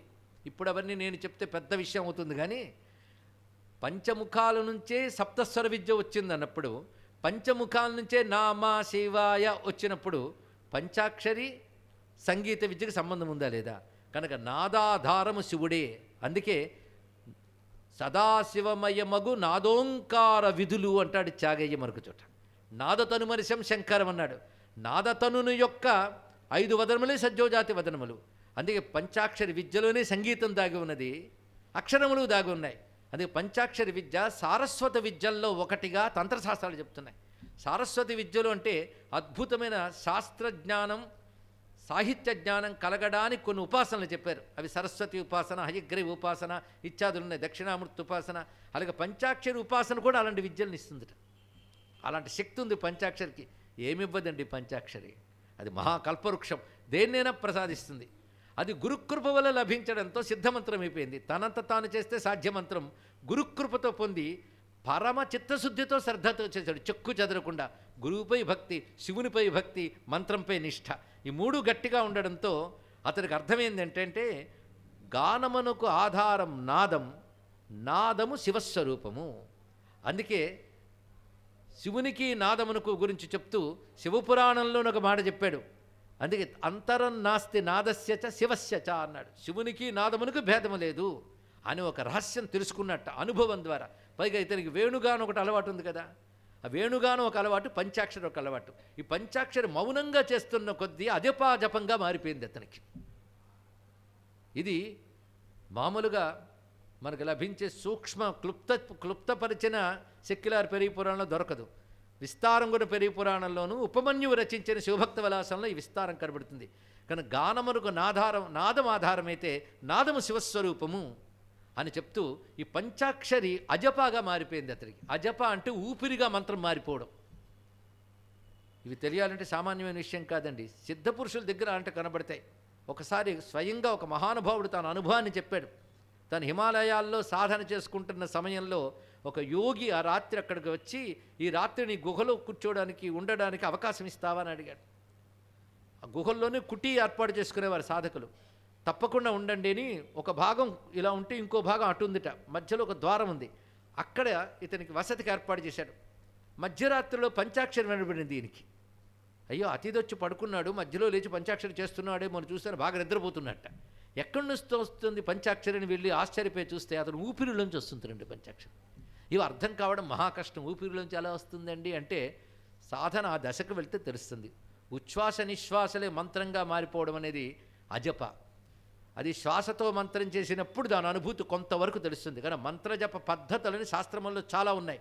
అది గురువు దగ్గర మఠం వేసుకుని కూర్చుంటే చెప్తే అర్థమవుతాయి. ఆ శ్వాసతో మేళనం చేస్తూ ఉండగా, మౌనంతో చేస్తూ ఉంటే క్రమంగా తెలుస్తాయండి అవన్నీ. అలా అజపాత చేయగానే అసలు పెద్ద వేణువు నీ వెన్నులో ఉన్నటువంటి దండమే పెద్ద వేణువు. అందులో జరిగే ప్రాణ సంచారమే గాన సంచారం. దాన్ని ఆధారం చేసుకుని మంత్రాన్ని కలిపితే శ్వాస మంత్రమైతే అప్పుడు ఈ రహస్యం అర్థమవుతుంది. కనుక ఈ వేణువు ఊతున్నవాడికి ఆ వేణువు అర్థమైంది మంత్రం వల్ల. పంచాక్షరిలో స్వరాలు ఉన్నాయని విషయం తెలిసింది. దానితో ఆ స్వరమును జాగ్రత్తగా తెలుసుకుని ఆ వేణువుపై స్వరాలు చూసుకుంటూ పంచాక్షరిని గానం చేయడం మొదలుపెట్టాట. ఆశ్చర్యకరం. ఇక్కడ పంచాక్షరిని వేణువు మీద వినిపించుతున్నాడు రకరకాల పద్ధతులతో. ఇది వింటూ ఉండగా పంచాక్షరి జనిత నాదం క్రమంగా ప్రస్తారమై అద్భుత సంగీతమైంది. అది అలౌకిక సంగీతముగా వినిపించింది. ఎక్కడ? ఆవులను తోలుకుంటున్నటువంటి అడవుల్లో ఒక అలౌకిక సంగీతనాదం వినబడుతుంది. సంగీతంలో కూడా అలౌకికమైన స్థితి ఉంటుంది. ఆ స్థితి తత్సిద్ధుడికే తెలుస్తుంది. పంచాక్షరితో దాన్ని సిద్ధింపజేశాడు. ఇదివరకు నుంచి చేస్తున్న వేణుగాన విద్యకు తోడు పంచాక్షరి జపం కూడా కలిసి అద్భుతమైనటువంటి పంచాక్షరి జనితమైనటువంటి వేణుగాన ప్రస్తారం చేస్తూ ఉంటే ఎలా ఉండేదో వర్ణించి చెప్తున్నాడు సెక్యులర్ ఇక్కడ. ఆ చుట్టూ ఉన్న లేగదూడలు, ఆవులు వచ్చి ఆహారం పుచ్చుకోవడం మాని మోరలెత్తి వింటూ ఉండిపోయేటవన్నీ. లేళ్ళు, గడ్డి కొరుకుతున్న లేళ్ళు ఆ గడ్డి నోట్లో ఉంటూ అలా ఉండిపోయాయి. అంతేగాని వింటూ గడ్డి కొరకలే. గడ్డి కొరకడం మర్చిపోయావు అక్కడ. పైగా నెమళ్ళు వచ్చి పురులు విప్పుతున్నాయి. ఎక్కడెక్కడ పక్షులు వచ్చి అక్కడ వృక్షాల మీద వాలుతున్నాయి. దృశ్యం ఊహించుకుంటేనే చాలా అద్భుతంగా ఉందండి. ప్రవహిస్తున్న నదీ జలాలు కూడా స్పందిస్తున్నాయట. చిత్రం ఏంటంటే అక్కడ తపస్సునాచకు నుంచి ఋషులు వచ్చి వింటూ ఉన్నారు. ఎందుకంటే ఋషి కూడా ఈ నాదానుసంధాన విద్యకి, ఋషులకి యోగంలో ఉంది విద్య అంతా కూడా. ఆ యోగానికి దీనికి మళ్ళీ సంబంధం ఉన్నది. ఇది తెలియాలంటే కొంతమేరకు శంకర భగవత్పాలు వారు నాదానుసంధాన ప్రకరణము అని ఒక చోట వర్ణించారు దీన్ని. యోగంలో వస్తుంది అది. అలాంటి యోగులు, ఋషులు వచ్చి గానం విని అనుభూతిని పొందేవారు. అలా దివ్యానుభూతినివ్వగలిగేటువంటి ఈ గానం అలా కొనసాగేది. ఈ వేణుగానం వింటూ శివుడు వచ్చాడు ఒకసారి. చాలా బాగుందయ్యా, ఇలాంటి వేణుగానం ఈ లోకంలో వినబడదు. కనుక ఏదో అదృష్టవశాత్తు ఈ లోకానికి వినబడింది. నిన్ను కైలాసానికి తీసుకువెళ్తున్నాను, ఇదే వేణుగానంతో కైలాసవాసులను ఆనందింపజేయు అని చెప్పి ఈ నయనాన్ని కైలాసానికి తీసుకువెళ్ళాడు. ఆ నయనారే 63లో ఒక్కడిగా ఆరాధింపబడుతున్న ఆనాయ నయనార్ అని చెప్పబడుతున్నటువంటి వాడు గోనాథ నయనార్ అని సంస్కృతంలో మనం చెప్పవచ్చు. మరొక నయనార్ గురించి చెప్తున్నారు. ఇతని పేరు మూర్తినాథ నయనార్. ఇతడు మధుర ప్రాంతంలో, మధురై అంటే అమ్మవారు మీనాక్షిదేవి, అయ్యవారు సుందరేశ్వరుడు ఉన్నటువంటి మహాక్షేత్రం. అక్కడ నిరంతరం శివుని ఆరాధన చేసుకుంటూ ఉండేటువంటి వాడు. మధురాపురంలో పాండ్యరాజులు పాలన ఉండేది. ఈ పాండ్యరాజులు శివభక్తి పరాయణులు, వైదిక సిద్ధాంతంతో చక్కగా పాలన చేసేవారు. ఒకప్పుడు కొంత దూరం నుంచి ఒక అటవీ ప్రాంతానికి చెందినటువంటి ఒక రాజు తన చతురంగ బలాలతో దాడికి వచ్చి ఇక్కడ ఉన్నటువంటి రాజును ఓడించాడు. మధురలో ఉన్న పాండ్యరాజును ఓడించాడు. వాడు అవైదిక సిద్ధాంతాల వైపు మొగ్గు చూపించినవాడు. ఆ రోజుల్లో కూడా కొన్ని అవైదిక సిద్ధాంతాలు వచ్చాయని మొదటి రోజు మనం చెప్పుకున్నాం. అలాంటి అవైదిక సిద్ధాంతాల వైపు వెళ్ళి వేద ధర్మాన్ని తోలునాడేవాడు. సనాతన ధర్మానికి సంబంధించిన దేవాలయాలు, ఆలయాలు ఇవి అర్థరహితం అనేవాడు. దానితో అన్ని చోట్ల పూజలు జరగకుండా, ఏ ఒక్కరూ కూడా భగవత్ కైంకర్యములు చేయడానికి వీలు లేకుండా, దేవద్రవ్యాలు దొరకనీయకుండా చేసేట. ఒకసారి ఊహించుకోవాలండి. దేవద్రవ్యాలు అంటే పువ్వుల దుకాణాలు, కొబ్బరికాయలు, ఒకటేమిటి దేవద్రవ్యాలకు చాలా పసుపు, కుంకాలు, చందనాలు. అందుకో మహానుభావుడు అన్నాడు, హిందూ దేవాలయాల వల్ల ఆర్థికంగా భారతదేశానికి ఎంత పుష్టి వస్తుందో ఒక్కసారి పరిశీలించడం లెక్కగట్టి చూపించాడండి. అలాగే ఆలయాల వల్ల, దేవతా ద్రవ్యాలు కొనడం వల్ల ఇది తెలుసుకుని హిందూ మతాన్ని మట్టు పెట్టాలని చూస్తున్న అన్యమతస్థులు కూడా ఈ దేవతా ద్రవ్యాలు అమ్ముతుంటే మనం కొనుక్కుంటున్నాం. వాళ్ళు ఎలా చేస్తారంటే వాళ్ళ పద్ధతి ప్రకారంగా వాటి మీద ఉమ్మి వేసి కూడా అమ్ముతారు. మనం సిగ్గు లేకుండా తెచ్చుకుంటుంటాం. మనం ఒక పంతం పెట్టాలి, అలాంటివి వాళ్ళ దగ్గర తెచ్చుకోము అని. కనీసం తెచ్చుకున్న కడిగైనా వాడడం లేదండి. అలాగని ముందు మనం చెప్పేది మాత్రం అలాంటివి కొనవద్దు అని చెప్తున్నాం. పైగా చిత్రం ఏంటంటే వీటి వల్ల వాళ్ళు బ్రతుకుతూ ఈ ధర్మాన్ని దెబ్బతీయడానికి ఎప్పుడూ పరాయి దేశంలో ఉన్న ఆతంకవాదులకి సహకరిస్తూ ఉంటారు. ఇది ఎక్కడున్నా ఇదే జరుగుతుంది. మొత్తం ఆసేతు సీతాచలం అనేక క్షేత్రాల్లో కూడా ఇదే బాధాకరమైన అంశం. హిందూ యాత్రికులు, హిందూ భక్తులు లేకపోతే వాళ్ళ పూట గడవదు. అయినప్పటికీ వాళ్ళ దృష్టి అంతా కూడా హిందూ ధర్మాన్ని దెబ్బతీయడానికి. ఎందుకు కృతజ్ఞత అనేటువంటిది వారి మనస్సులో ఏ కోశాన ఉండదు. ధర్మాన్ని మట్టుపెట్టడానికి మాత్రం ఎప్పుడు సన్నద్ధంగా ఉంటారు, ఇది తెలుసుకోవాలి. అలాగా వీడేం చేశారంటే ఇతడు ఏకంగా పూజా ద్రవ్యాలు మొత్తం ఉండకుండా చేశాడు. దాన్ని బట్టి పూజలు నిలిచిపోతాయి అని. ఒక వ్యాపారకుడు ఉండేవాడు, ఆయన పేరు మూర్తినాథుడు. ఆయనకి శివుడికి చందనం అరగదీసి పెట్టడం అంటే చాలా ఇష్టం. ఇదొక సేవ అండి. గంధం ఇందాక చెప్పుకున్నామే, గుగ్గిలం చెప్పుకున్నాం. అలాగే నైవేద్య పదార్థాలు చాలా ఉన్నాయండి, ఒక్కొక్కరికి ఒక్కొక్కటి. శివపురాణంలో ప్రతి ఉపచారానికి ఒక ప్రయోజనం చెప్పాడు. ఒక్కొక్క ఉపచారానికి ఒక నాయనారు దొరుకుతున్నాడు. ఇక్కడ మనం తెలుసుకోవాల్సింది, ఇతను ఒక్క ఉపచారమే చేస్తూ కూర్చోడు, అన్ని ఉపచారాలు చేస్తాడు. కానీ ఈ ఉపచారం ప్రీతిగా చేస్తాడు. కొన్ని నియమాలు కూడా పెట్టుకుంటాడు.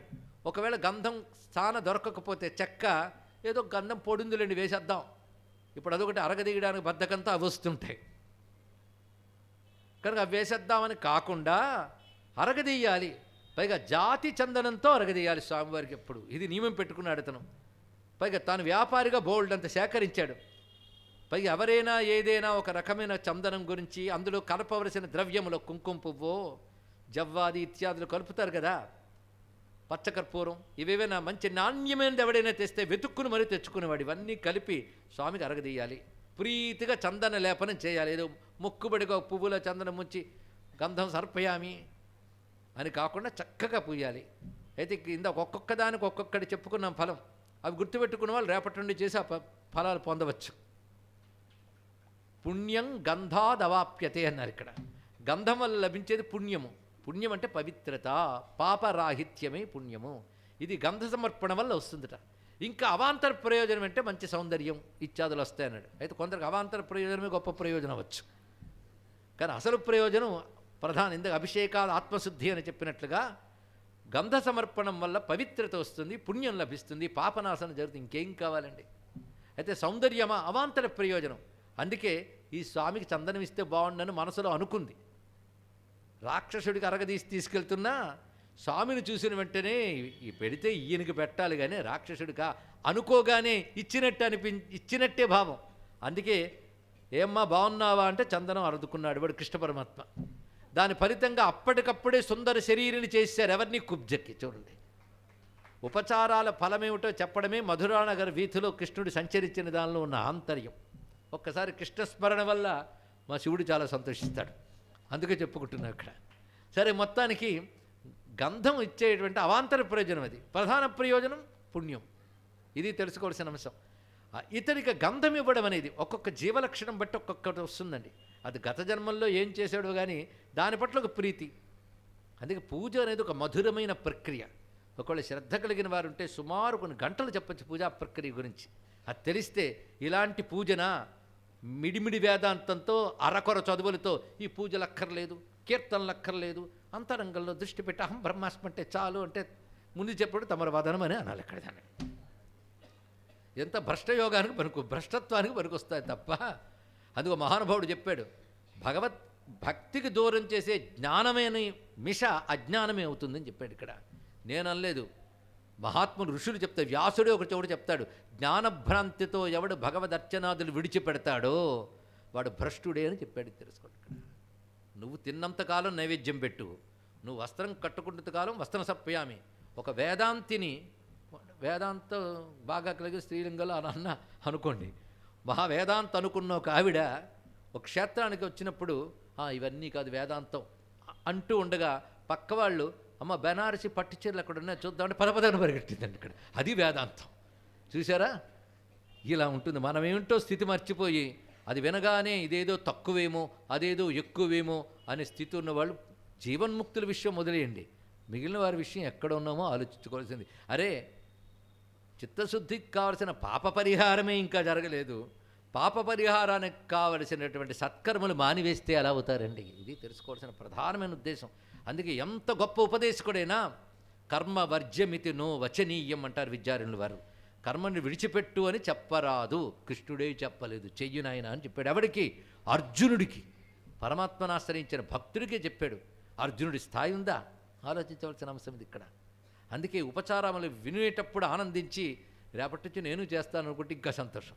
మొత్తం గంధం అరగదీయడం అలవాటు ఉన్న ఆయనకి ఈయన పూజా ద్రవ్యాలు దొరకకుండా చేసాడు. ఇప్పుడు ఇంక బయట గంధాలు దొరకట్లేదు, ఈయన దగ్గర కొంత స్టాక్ ఉంది కనుక వాడుతున్నాడు. అయిపోయాయి, ఇంక లేదు గంధం. ఏడుపు వచ్చింది స్వామికి. గంధ సమర్పణకి లేదు పూజలో. తనకు లేకపోయినా ఒక పూట పస్తుండొచ్చు, స్వామికి లేదే. అది బాధతో చుట్టూ చూసి అరగదీయడానికి ఏం చేస్తాడు? ఏ పిచ్చి చెక్క అరగదీస్తానా అని ఆలోచించి, శరీరం పంచభూతాత్మకమే కదా అని చెప్పాడు. గంధపు సాన మీద తను మోచేతిని పెట్టి అరగదీయడం మొదలెట్టాడండి. దీనితో అరగదీస్తాను అని. ఇక్కడ ఆ స్వామికి ఏమి భక్తికి ఏం దయ కలిగిందో కానీ ఒక్కసారి ఆపి చాలే చాలు అని ఆపి, ఇప్పుడు ఒక వింత జరుగుతుంది నువ్వు చూడని చెప్పాడు. ఏం జరిగిందంటే, అక్కడ పాలిస్తున్నవాడు దుష్టుడే వచ్చి పాలిస్తున్నాడు రాజును తరిమి కొట్టి. ఒక తిరుగుబాటుదారుల ముఠా ఒకటి చాలా కాలం నుంచి ఎదురు చూస్తుంది అరణ్య ప్రాంతాల్లో. వాళ్ళందరూ దాడికొచ్చి అక్కడ ఆక్రమించుకున్న నాయుడిని సింహాసనం నుంచి లాగేసి కొట్టారండి. దానితో అతని ఏలుబడి పోయింది. అంతకుముందు ఏలుబడి లేదు, ఇప్పుడు అరాచకం అనేది ఒకటి ఏర్పడింది. ఏ పాలకుడు లేడు. అప్పుడు ఉత్తమమైన మంత్రులందరూ కలిసి, ఇదివరకు బలివేని రాజు ఏమయ్యాడో తెలియదు, ఇప్పుడున్న దుర్మార్గరాజు అంతమందాడు కనుక సద్వంశుడిని ఇప్పుడు ఎక్కడ తేగలం? దానికి మన సంప్రదాయంలో ఒక నియమం ఉంది. పట్టపుట్ట ఏనుగుని అలంకరించి ఆ ఏనుగుకి తొండంలో దండ పెడితే అది ఎవరికి వేస్తుందో వాడు రాజు అవుతాడు అని చెప్తే ఆ ఏనుగుని అలా అలంకరించారు. వెనకాల మంత్రులు వస్తున్నారు. ఆ ఏనుగు అలా తిన్నగా వచ్చి ఆ స్వామిని సుందరేశ్వరుని కొడుచుకుంటున్నటువంటి ఈ మూర్తినాథుడి దగ్గరికి వచ్చి ఈయన మెళ్ళలో దండేశాను.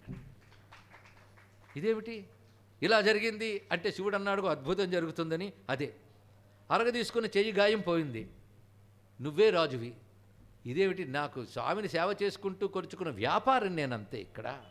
అలాంటిది నాకేమిటి పదవి అంటే శివ ప్రేరణ, శివాజ్ఞ, ధర్మబద్ధంగా పాలించాలి. ఇంకా ఇది అవైదికుల చేతుల్లోకి వెళ్ళకూడదు దేశం. నువ్వు మహాభక్తుడివి, అందుకే ఎంచుకున్నాడు పరమేశ్వరుడు అని చెప్తే, అయితే నీకు పట్టాభిషేకం చేయాలి రావయ్యా అంటే, పట్టాభిషేకంలో నాకు చేయవలసింది ఏంటంటే విభూతితో అభిషేకం చేయండి, రుద్రాక్ష కిరీటం పెట్టండి, అప్పుడే పట్టాభిషేకం చేయించుకుంటాను, లేకపోతే లేదన్నాడు ఆయన. శివచిహ్నములతోనే అలా పట్టాభిషిక్తుడై శివుడే రాజ్యమేలుతున్నాడు అని చెప్తూ, శివుడు చెప్పినటువంటి ధర్మములు ఏవైతున్న శాస్త్రముల్లో వాటి ప్రకారం పాలించాడు మూర్తినాథుడు. ఈ విధంగా రాజే పాలించినటువంటి ఆ మహానుభావుణ్ణి మూర్తి నాయనార్ అంటారు. మూర్తినాథుడు ఆ విధంగా నాయనార్ అయ్యాడు. మరొక భక్తుడి గురించి చెప్తున్నాడు. ఈయన చిన్న భక్తుడు. ఈయన స్కందపురి అనొక ఊరున్నది. అది కుమారస్వామి శివుని ఆరాధించిన ఒక మహాక్షేత్రం. దీనికి తమిళంలో తిరుప్పగలూర్ అంటారు, పూంపుగలూర్ అని కూడా పేరున్నది దీనికి. ఆ మహాక్షేత్రంలో ఒక విప్ర కుటుంబం ఉన్నది. వారు మహాశివభక్తులు, నిరంతరం రుద్ర నమ్మక చమకాలతో స్వామికి ఆరాధన చేసే కుటుంబం. వారికి ఒక కుమారుడు కలిగాడు. ఆయన స్కందనాథుడు అని పేరు పెట్టారు. తమిళంలో ఇన్ని మురుగన్ అనే పేరే సెక్యులర్ చెప్పాడు. స్కందనాథుడు మూలంలో సంస్కృతంలో మనకు కనబడుతున్నది.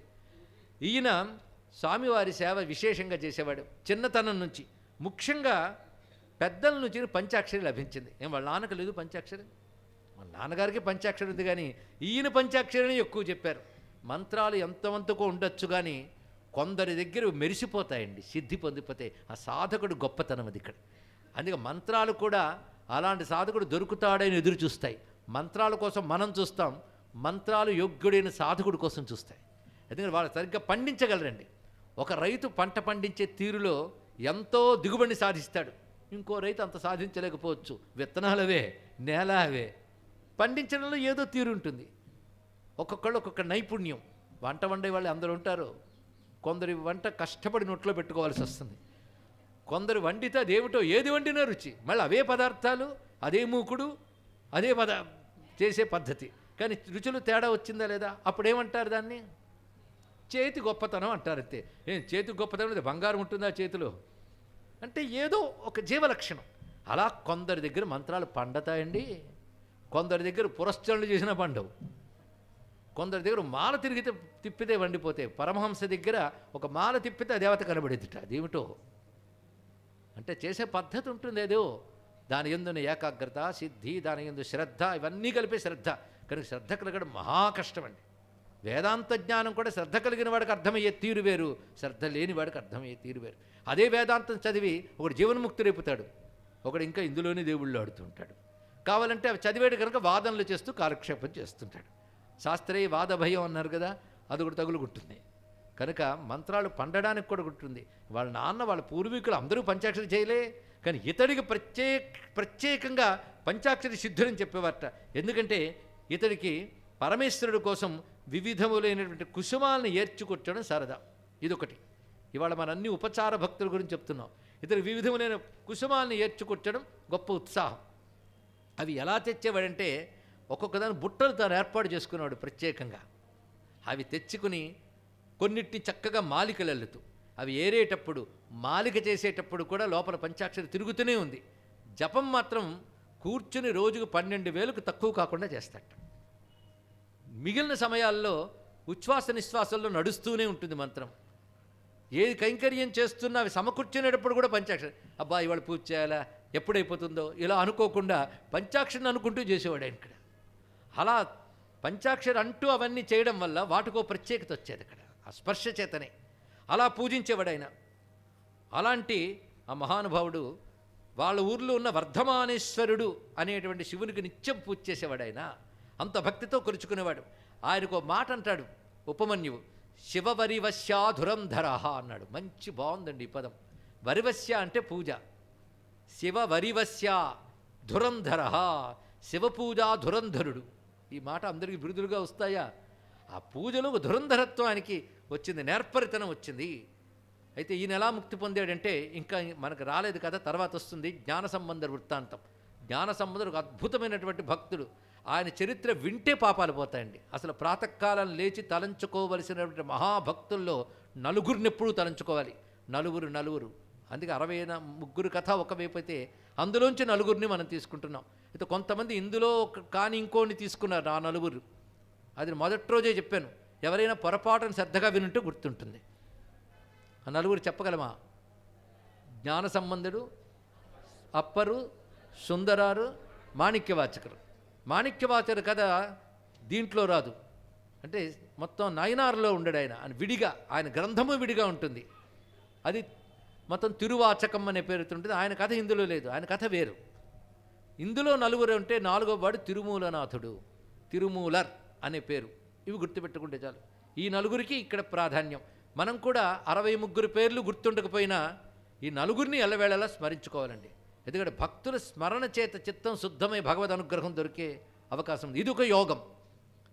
భక్తుల్ని భక్తిగా ప్రార్థించడం ఒక యోగము. అందుకే భక్తులపై భక్తి ఏర్పడడం ఒక యోగం. ఇది తెలుసుకున్నట్లయితే ఒక్కొక్కప్పుడు భగవద్భక్తి కంటే భగవద్ ఆశ్రిత భక్తి ఇంకా గొప్పది అని చెప్పారు ఇక్కడ. ఇది ఒక రహస్యమైనటువంటి అంశం ఇక్కడ. అందుకు భగవద్భక్తులపై భక్తి కలగాలి. అలాంటి వాళ్ళు జ్ఞాన సంబంధుడు ఒకడు. జ్ఞానసంబంధుడి కథపై ఆసక్తి కలగడం కోసమని వీళ్ళ కథలు ముందు పెట్టాడు ఆయన. ఇందాక కూడా చెప్పుకున్నాం, అటు తిరునావక్కరసు జ్ఞానసంబంధుడు కలిసి ఆయన ఇంటికి వెళ్ళి భోజనం చేశారు. ఎవరింటికి వెళ్ళి? గుగ్గుల్నాథుడు, కళానాథుడు అని గుగ్గుల్నాథుని పేరు పెట్టుకున్నాం. వాళ్ళ ఇంటికి వెళ్ళి భోజనం చేశారంటే అతను ఎంత ధన్యుడో అని చెప్పుకున్నాం. అలాంటిది జ్ఞానసంబంధుడు తన్ను ఆశ్రయించిన కొందరితో కలిసి అందరితో పాటు తాను శివైక్యం చెందుతాడు. తాను కాకుండా తను ఆశ్రయించుకున్న వాళ్ళు అందరినీ శివైక్యం చేసిన ఒకే ఒక్క భక్తుడు జ్ఞానసంబంధుడండి, మహానుభావుడు. సెక్యులర్ కూడా జ్ఞానసంబంధుడిపై ప్రేమతో ఆయనపై ఎన్నో అధ్యాయాలు రచించాడు. ఎక్కువ రచించింది జ్ఞానసంబంధుడి మీద. దాని తర్వాత రచించినటువంటిది అప్పర్ మీద చాలా విస్తారంగా రాశాడు. తర్వాత నిన్న మనం చెప్పుకున్న కన్నప్పనైనారు మీద, దాని తర్వాత సుందరారు. దీన్ని బట్టి జ్ఞానసంబంధుడి స్థానం తెలుసుకోవాలి. జ్ఞానసంబంధుడు తనతో పాటు కొందరు భక్తుని తీసుకెళ్ళిపోయాడన్నాం కదా, అందులో ఈ మురుగు నాయనారు ఉన్నాడు, స్కందనాథుడు.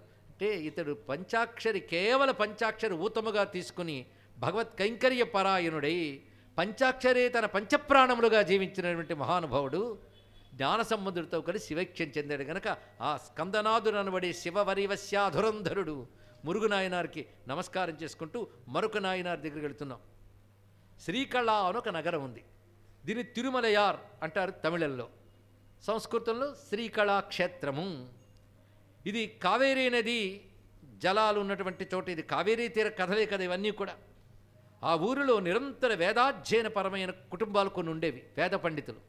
ఆ వేద పండితుల కుటుంబంలో పశుపతి అని ఒక ఆయన జన్మించాడు. ఆయన పేరే పశుపతి. ఈ పశుపతికి అదేమిటో కానీ వేదం నేర్చుకున్నప్పుడు మొట్టమొదటి పట్టేసింది రుద్రం. రుద్ర నమకం చాలామందికి తెలుసు కదా, నమకం చమకం ప్రసిద్ధి. అది ఆ వేద గ్రహణ సంస్కారం ఉన్నవారు తన మంత్రములతో అనుష్ఠానం చేసుకుంటారు. అది లేనటువంటి వాళ్ళు అందులో చెప్పే నామాలు స్తోత్రాలు ఆరాధించుకోవచ్చు. అందుకే ఆ విధమైన జన్మ రావడం చేత వేదం నేర్చుకుని, వేదంలో ఎన్నో ఉన్నాయి కానీ ఇది రుద్రం అంటే చాలా మక్కువ కలిగింది. శివభక్తులకు రుద్రం అంటే ఒళ్ళు పులకించిపోతుంది. శాస్త్రం కూడా చెప్తోంది, విద్యాసు శృతి ఉత్కృష్ట తత్రైకాదశరీ శృతం ఉన్నది.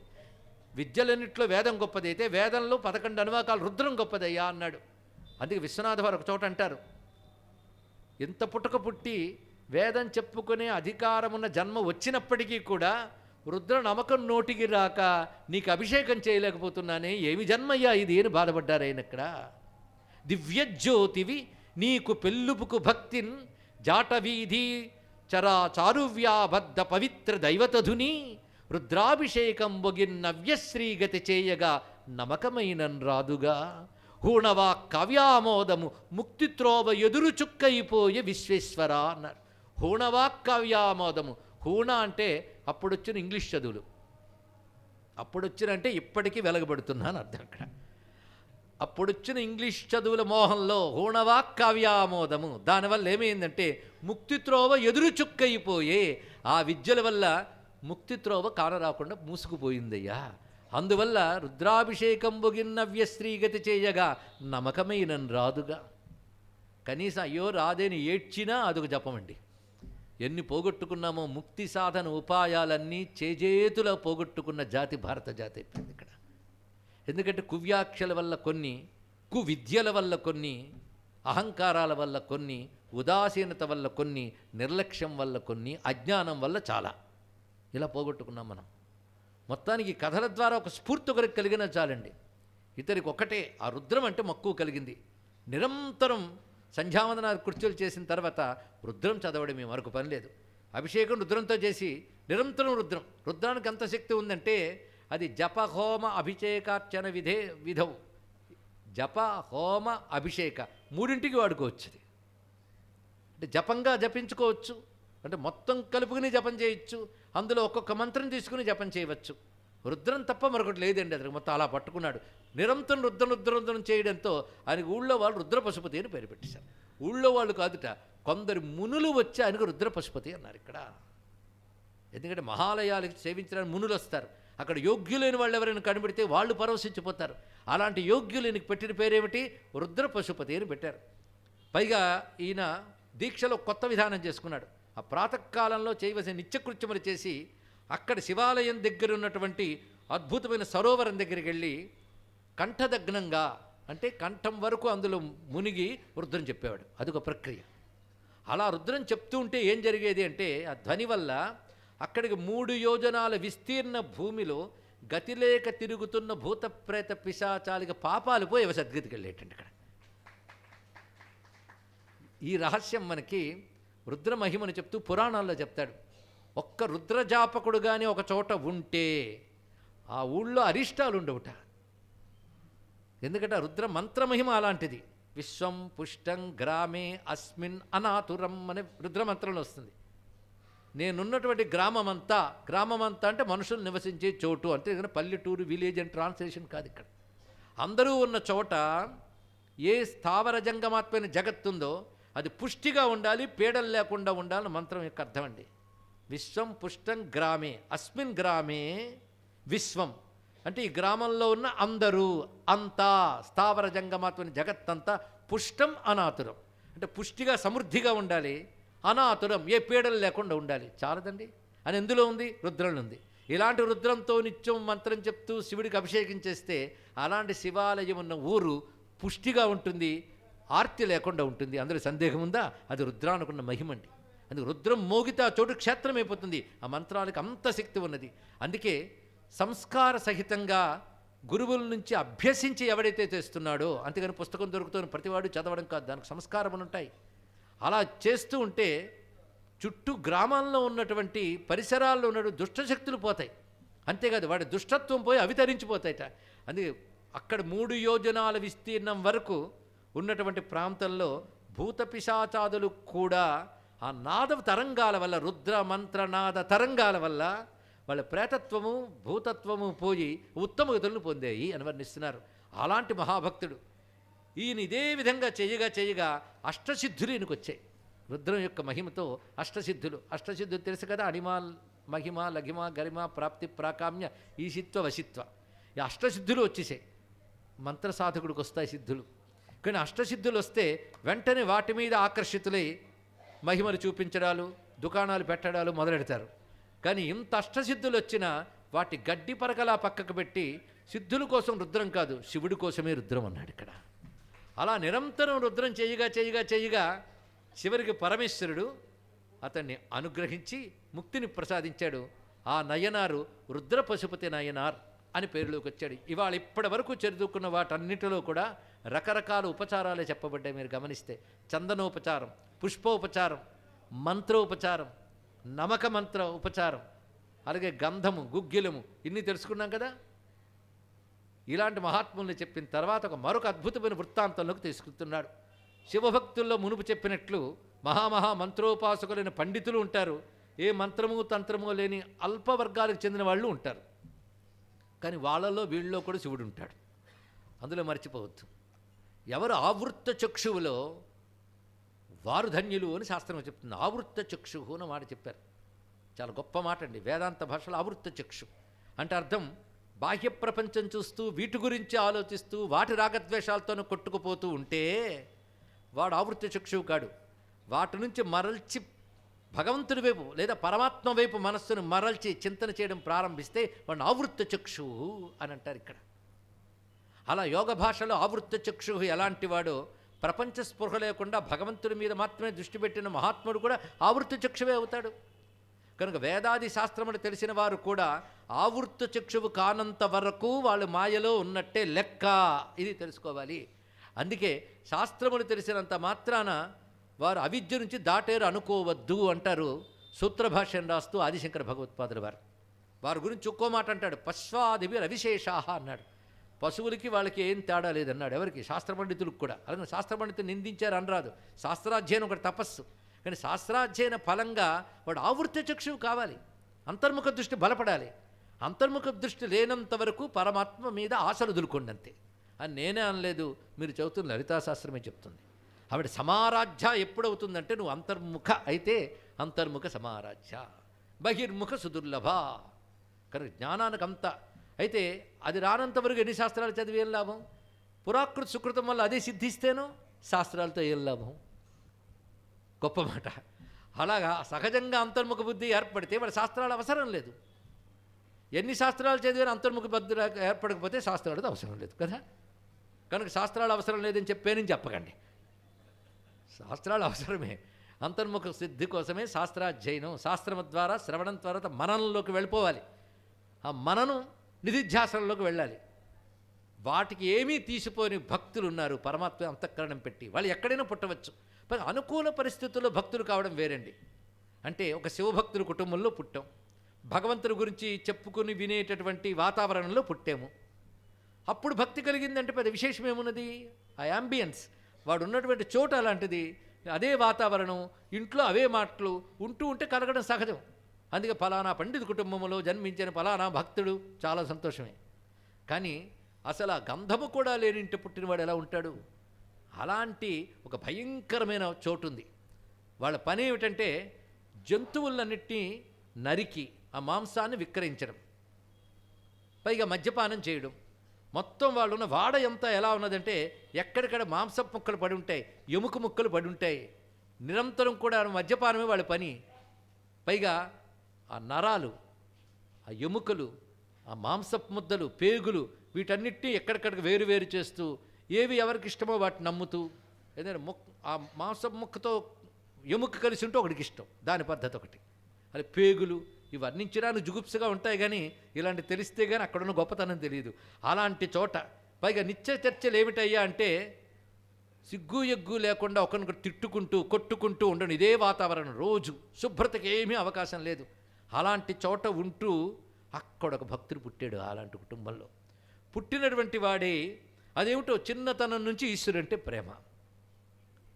సరిగ్గా వీరి కుటుంబానికి వేరే వృత్తులు వచ్చాయి, కానీ చిన్నప్పటి నుంచి ఎంత ప్రేమ అంటే మట్టితో శివలింగం చేసుకోవడం, మట్టితో శివుడు బొమ్మ చేసుకోవడం, ఆ ప్రేమగా ఆ లింగాన్ని, ఆ శివ విగ్రహాన్ని ఆలింగనం చేసుకోవడం. ఆ ఊళ్ళో శివాలయం ఉండేది, దాని గోపురం కనబడేది. ఇది తెలుసుకోవాలి. ఆ ఆలయంలోకి ఆ కాలంలో ఇటువంటి వారిని లోపలికి రానిచ్చేవారు కాదు. అది సమంజసమా అసమంజసమా అనేటువంటి సామాజిక చర్చ ఇక్కడ జరగడానికి వీల్లేదు. ప్రస్తుతం మనం చెప్పుకుంటున్న అంశం ఒక ఆధ్యాత్మిక అంశం, కానీ ఒక సామాజిక అంశం కాదు. కనుక దీన్ని అట్లోకి లాగే ప్రయత్నం చేస్తే ప్రయోజనం దెబ్బతింటుంది. ఇక్కడ భక్తి ప్రయోజనంగా చెప్తున్నారు. భక్తికి తిరుగుబాటు విప్లవాలు ఇవి ఉండవు. భక్తి మర్యాదలు పాటిస్తుంది ఇక్కడ. కనుకనే అక్కడ నిత్యశుచులుగా శాస్త్రాభ్యాసం పెద్దల నుంచి నేర్చుకుని దానికి తగ్గట్టు జీవిస్తూ ఉన్నటువంటి వారు ప్రవేశించి చేసే ఆరాధనకి నిత్యం ఇటువంటి వాతావరణంలో పరుగు తీస్తూ ఇదే తప్ప మరొకటి తెలియనటువంటి వారికి తేడా ఉండదు. కానీ ఈశ్వరానుగ్రహం అందరికీ కావాలి. ఆలయం అందరూ దర్శించడానికి కాదు, అందరినీ అనుగ్రహించడానికి. ఈ సూత్రం మీద ఆలోచించాలండి. ఇది ఆలోచన చేయాలి. ఎందుకంటే ఒక శక్తిని కేంద్రీకరించి రక్షించుకునే చోటు ఆలయం, ఇది తెలియాలి. అందుకని 10 మంది పోగేసుకుని ప్రార్థించే చోటు కాదు. రెండుకి చాలా తేడా ఉన్నదండి ఇక్కడ. ఇది తెలియక మన వ్యవస్థను అర్థం చేసుకోలేక వెంటనే వివక్ష, వైషమ్యం, వెంటనే వేదికలకు ఎక్కిపోవడం, గొడవ చేయడం, వైరల్ చేయడం, అల్లరి చేయడం, ఇది నేర్చుకున్నారే తప్ప సాధన నేర్చుకోవట్లేదు. అందుకే వాదన దిగితే సాధన దూరం అవుతుంది తెలుసుకోవాలి. వ్యవస్థను అర్థం చేసుకోవాలి. దయచేసి ఒక్క మాట అర్థం చేసుకోండి, అన్ని మతాలు ఒకటి కావు. ఇది మీరు తెలుసుకుని మీ పిల్లలకు చెప్పండి. తప్పుడు పుస్తకాలు అన్ని మతములు ఒకటే, అన్నీ ఒకటే కాదు. ఇంకా మీకు తెలియాలంటే ఇంగ్లీష్లో పెద్దవాళ్ళ దగ్గర బీయింగ్ డిఫరెంట్ అనే పుస్తకం ఉంది. రాజీవ్ మల్హోత్రా అని అమెరికా నుంచి రాశారు, చదవండి. ఒక మతస్వరూపం ఇంకో మతస్వరూపం ఒకటి కాదు. నేను అందులో ఏదో ఒకటి ఎక్కువ ఒకటి తక్కువ అనట్లేదు. అన్నీ ఒకటి కావు, ఒకలా ఉండవని చెప్పామంతే. ఇక్కడ దీని స్వరూపం వేరు. ఒక దివ్యశక్తిని మంత్రయంత్ర ఆరాధనల ద్వారా, నియమాల ద్వారా కేంద్రీకరించి పరిరక్షించే చోటు ఆలయం. దాన్ని రక్షించుకోవాలంటే దానికి తగ్గ పరిస్థితులు ఉంటాయి, దానికి తగ్గ నియమాలు పాలన చేయాలి, దానికి తగ్గ కఠోర దీక్షలు ఉండాలి, సంస్కారం ఉండాలి. అటువంటి వారు కొంతమేరకు వాళ్ళు లోపలికి వెళ్ళగలిగితే, అంత లేకపోయినా కొంతమేరకు పాటిస్తూ ఉన్నటువంటి వారు మరికొంత మేరకు వస్తారు. దానికి కూడా అవకాశం లేకుండా ఇలాంటి జీవితం గడిపేటటువంటి వాళ్ళకి లోపలికి వెళ్ళడానికి అవకాశం ఉండదు. కనుకనే వాళ్ళ కోసమే గోపురాలు కనబడుతుంటాయి. ఒక ఆలయ గోపురం కనబడిందంటే ఆ దేవుడు కనబడ్డట్టే. ఇది ఇప్పుడు గుర్తుపెట్టుకోండి. అందుకే మన వాళ్ళు గోపురం కనబడితే నమస్కరించేవారు. ఎందుకంటే హృదయంలో పరమేశ్వరుడు ఉంటాడు, కానీ శరీరం ఉందా లేదా? శరీరానికి నమస్కరిస్తే హృదయంలోని ఈశ్వరుని నమస్కరించినట్లే, ఆలయానికి నమస్కరిస్తే గర్భగుడిలో ఉన్న మూల విరాట్టుకు నమస్కరించినట్లే. అందుకే పంట పండించే రైతు ఒక్కసారి పొలం నుంచి కనబడి ఆలయానికి దండం పెడతాడు, ఆ అనుగ్రహాన్ని పొందుతాడు. అక్కడి నుంచి పక్క నుంచి వెళ్ళిపోయేటువంటి యాత్రికులు మార్గంలో ఉండేటువంటి వాళ్ళు కూడా అక్కడ ఆగి లోపలికి వెళ్ళే సమయం లేనప్పుడు అక్కడ ఆగి ఆలయానికి నమస్కరిస్తారు. దానితో పుణ్యాన్ని పొందుతారు. ఆ శక్తి ఉంటుందండి. ఒక ధ్వజస్తంభానికి నమస్కరించే శక్తి ఉంటుంది. ఆలయ గోపురం మనిషి శిరస్సు లాంటిది. ఇది తెలుసుకోవాలి. అందుకే ఆలయంలో రాజగోపురం మొదలుకొని అంతర్గృహం లోపల ఉన్న గర్భగుడి లోపల వరకు వెళ్ళేటప్పుడు ముఖమండపం, అంతరాలయం, ధ్వజస్తంభం, వీటన్నిటి దగ్గర ఆ బలిపీఠం ఒక్కొక్క దగ్గర ఒక్కొక్క దేవతా విశేషం ఉంటుంది. ఇవన్నీ తెలుసుకోవాలి. కనుక ఆలయ గర్భగృహంలో ఎంతమంది ఉంటారు దేవతలు, అది గర్భగృహంలో ప్రవేశించేవాడికి ఎన్ని నియమాలు చెప్పారండి, మామూలుగా కాదు. అన్ని నియమాలు లేనిది అర్చకుడైనా సరే గర్భగుడిలోకి ప్రవేశించకూడదు. దానికంటూ నియమించబడిన వాడు మాత్రమే వెళతాడు. ఒక ఎలక్ట్రికల్ ట్రాన్స్ఫార్మర్ని ముట్టుకోవాలంటే ఆ విద్యలో సర్టిఫికేట్ పొంది నియమింపబడ్డవాడే వెళ్ళి ముట్టుకుంటాడు. కానీ కరెంట్ అందరి కోసము కావాలి కదా అని ట్రాన్స్ఫార్మర్లో చేతులు పెట్టకూడదు. అవునా లేదా? ఎలక్ట్రిసిటీ అందరికీ కావాలి, దాని మెషిన్ మేనేజ్మెంట్ మాత్రం కొందరే చేయాలి. అవునా? ఇదే అలాంటిది వ్యవస్థ. ముందు అర్థం చేసుకొని ఎక్కువ విస్తరిస్తే సమయం సరిపోదు కనుక ఆగుతున్నాం. కానీ నియమాలు ఎందుకు పెట్టారు పెద్దలు అది తెలుసుకోవాలి. అప్పట్లో వాదనలు ఉండేవి కావు. ఇది మర్యాద. అందుకే ఇలా వెళ్ళలేని వారి కోసమే ఊరేగింపుగా భగవంతుడి తరలి వచ్చి అందరికీ దర్శనమివ్వడం అనేది జరుగుతుంటుంది. ఇక్కడ ఇవన్నీ ఎందుకు ఏర్పరిచారు ఆలయము, దీని గురించి చెప్పాలంటే కొన్ని రోజుల ప్రవచనం ఏర్పడుతుంది. ఇందులో ప్రతిదానికి కావాలి. దీన్ని బట్టి ఈ వ్యవస్థ నేర్పించిన ఋషులు ఎంత తపస్సుతో ఎంత పరిజ్ఞానంతో దీన్ని ఏర్పరిచారో వీటిని మనం అలవోగ్గా తీసిపారేస్తున్నాం. తీసిపారేయడానికి అజ్ఞానం చాలు, తెలుసుకోవడానికే జ్ఞానం కావాలి. ఈ జ్ఞానాన్ని ఇక్కడ మనం గ్రహించితే ఇతడికి మాత్రం ఎప్పుడు ఆ గోపురాన్ని చూసినా ఒక పరవశం కలిగేది. ఆనందపడి శివనామం పలుకుతూ నమస్కారం చేసుకునేవాడు. దానికి తోడు ఏంటంటే స్వామికి ఊరేగింపులు జరిగినప్పుడు చూసేవాడు అందరూ. తాను దొరుకుతున్న చిన్న చిన్న చెక్కలతో రథం తయారు చేసుకుని అందులో మూర్తులను చూశాడు కదా, మట్టితో మూర్తులను చేసి తన తోటి పిల్లలను కూడా చేరదీసి బోరలూదుతూ హరహర మహాదేవా అని తానంటూ పిల్లల చేత అనిపిస్తూ చిన్నప్పటి నుంచి ఇవే ఆటలండి అతనికి. ఇలా ఇతడు పెద్దవాడయ్యాడు. ఇతడు అదృష్టం ఏంటో కానీ వీళ్ళు చర్మకారులు కనుక వీళ్ళకి ఒక పని అప్పచెప్పారు సమీపంలో ఉన్న ఆలయాల వాళ్ళు. స్వామి కైంకర్యానికి డప్పులు కావాలి, డమరకం కావాలి, వాళ్ళు దుందుబులు మ్రోగించాలి కదా, వాటికి చర్మం కప్పుతారు. డమరుకానికి చర్మం ఉంటుంది. ఇలాంటి చర్మాలు నువ్వు తీసుకురావాలి. అలా గోరోజనం ఉంటుంది. గోరోజనం అంటే సహజంగా మరణించిన గోవు గర్భంలో ఉంటుంది. గోరోజనం సహజంగా గుర్తుపెట్టుకోండి. గోరోజనం కావాలని గోహత్య చేయరాదు, సహజంగా మరణించాను. అది ఎవరు తీస్తారు? గోరోజనం కావాలని చెప్పి గోవులను ఏరుకుంటూ కోరుచుకుంటూ చేస్తారా? అర్చించేవాడు ముట్టుకుంటే వాడి దోషం కలుగుతుంది. అందుకే ఆ వృత్తులు వాళ్ళు వేరే ఉంటారు. అందుకే సమాజంలో అన్ని వృత్తులు వారు ఉండాలి, వారి వృత్తి నియమాలు వారు పాటించాలి. ప్రతి వృత్తి వారిని ఆ వృత్తి ధర్మంతో పరమేశ్వరుడు అనుగ్రహిస్తాడని తెలుసుకోవాలి. మొత్తానికి గోరోజనం తీయడం కానీ డప్పులు చేయడం కానీ ఇలాంటి పని పెట్టుకున్నటువంటి మహానుభావుడైన ఇలా సేవ చేస్తూ ఎప్పుడు శివుడి గురించే అనుకుంటూ ఉండేవాడు. ఎలా పుట్టిందో భక్తి, ఎవరు భగవంతుడి గురించి చెప్పారా? ఆ ప్రేమ, పరమేశ్వరుడిపై ప్రేమ. అలాగే అక్కడ ఆలయాల చుట్టూ తిరగడం, ఆనందించడం. లోపలికి వెళ్ళలేని వాడు బయట నుంచే దండం పెట్టుకుని వచ్చేవాడు. ఇలా వెళుతూ ఉంటే దగ్గరలో కంజపురేశ్వరుడు అని శివుడున్నాడు. ఆ కంజపురేశ్వరుడు శివుడి వద్దకు వెళ్ళి డమరుకం చేసి ఇచ్చాడు ఆయనకి. ఆ కానుక తన ధ్వజస్తంభం దగ్గరుండి సమర్పణ చేసి లోపలికి వెళ్ళిపోయింది. శివుడిని చూడాలని చాలా ఆత్రంగా ధ్వజస్తంభం దగ్గర నిలబడినాడు. సాధారణంగా అక్కడి నుంచే శివుడు కనబడేవాడు. కానీ ఇక్కడ ఈ ఆలయంలో నంది చాలా పెద్దగా ఉందండి. ఇక్కడ ఇంత పెద్ద నంది ఉండేటప్పటికల్లా శివుడు కనబడక ఏడుపు వచ్చి శివ దర్శనమియ్యవా అని ఏడ్చేవట. ఆ ఏడుపు సామాన్యమా? ఏడ్చి శివ దర్శనమియ్యవా అనగానే శివుడు ఏం సైగ చేశాడు కానీ నంది పక్కకి వెళ్ళిపోయిందండి. నంది పక్కకి వెళ్ళిపోగానే ఈయనకి దర్శనమిచ్చింది. ఆ మహానుభావుడి పేరు నందనార్, నందుడు అని పేరు. ఆయనకి సాక్షాత్తుగా శివుడు ఆ విధంగా దర్శనమిచ్చాడు. నందిని ఇప్పటికీ ఆలయానికి మేము వెళ్తే పక్కకు నంది ఉంటుంది. భక్తుని ఎలా అనుగ్రహించాడు.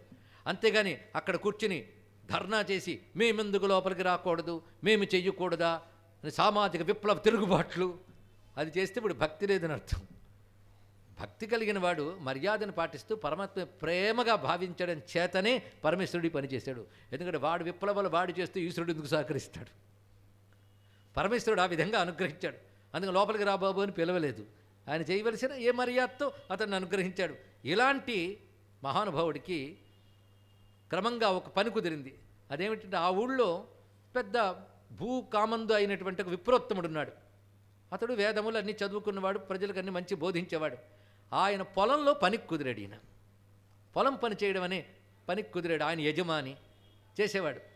అయితే ఒకప్పుడు ఆయన వరకు పురాణములు చెప్తుంటే విన్నాడు. ఏమనంటే చిదంబరేశ్వరుడు గురించి చెప్తున్నాడు. అందరూ వింటారు, ఎవడికి అంత కరుగుతుందని మనస్సు.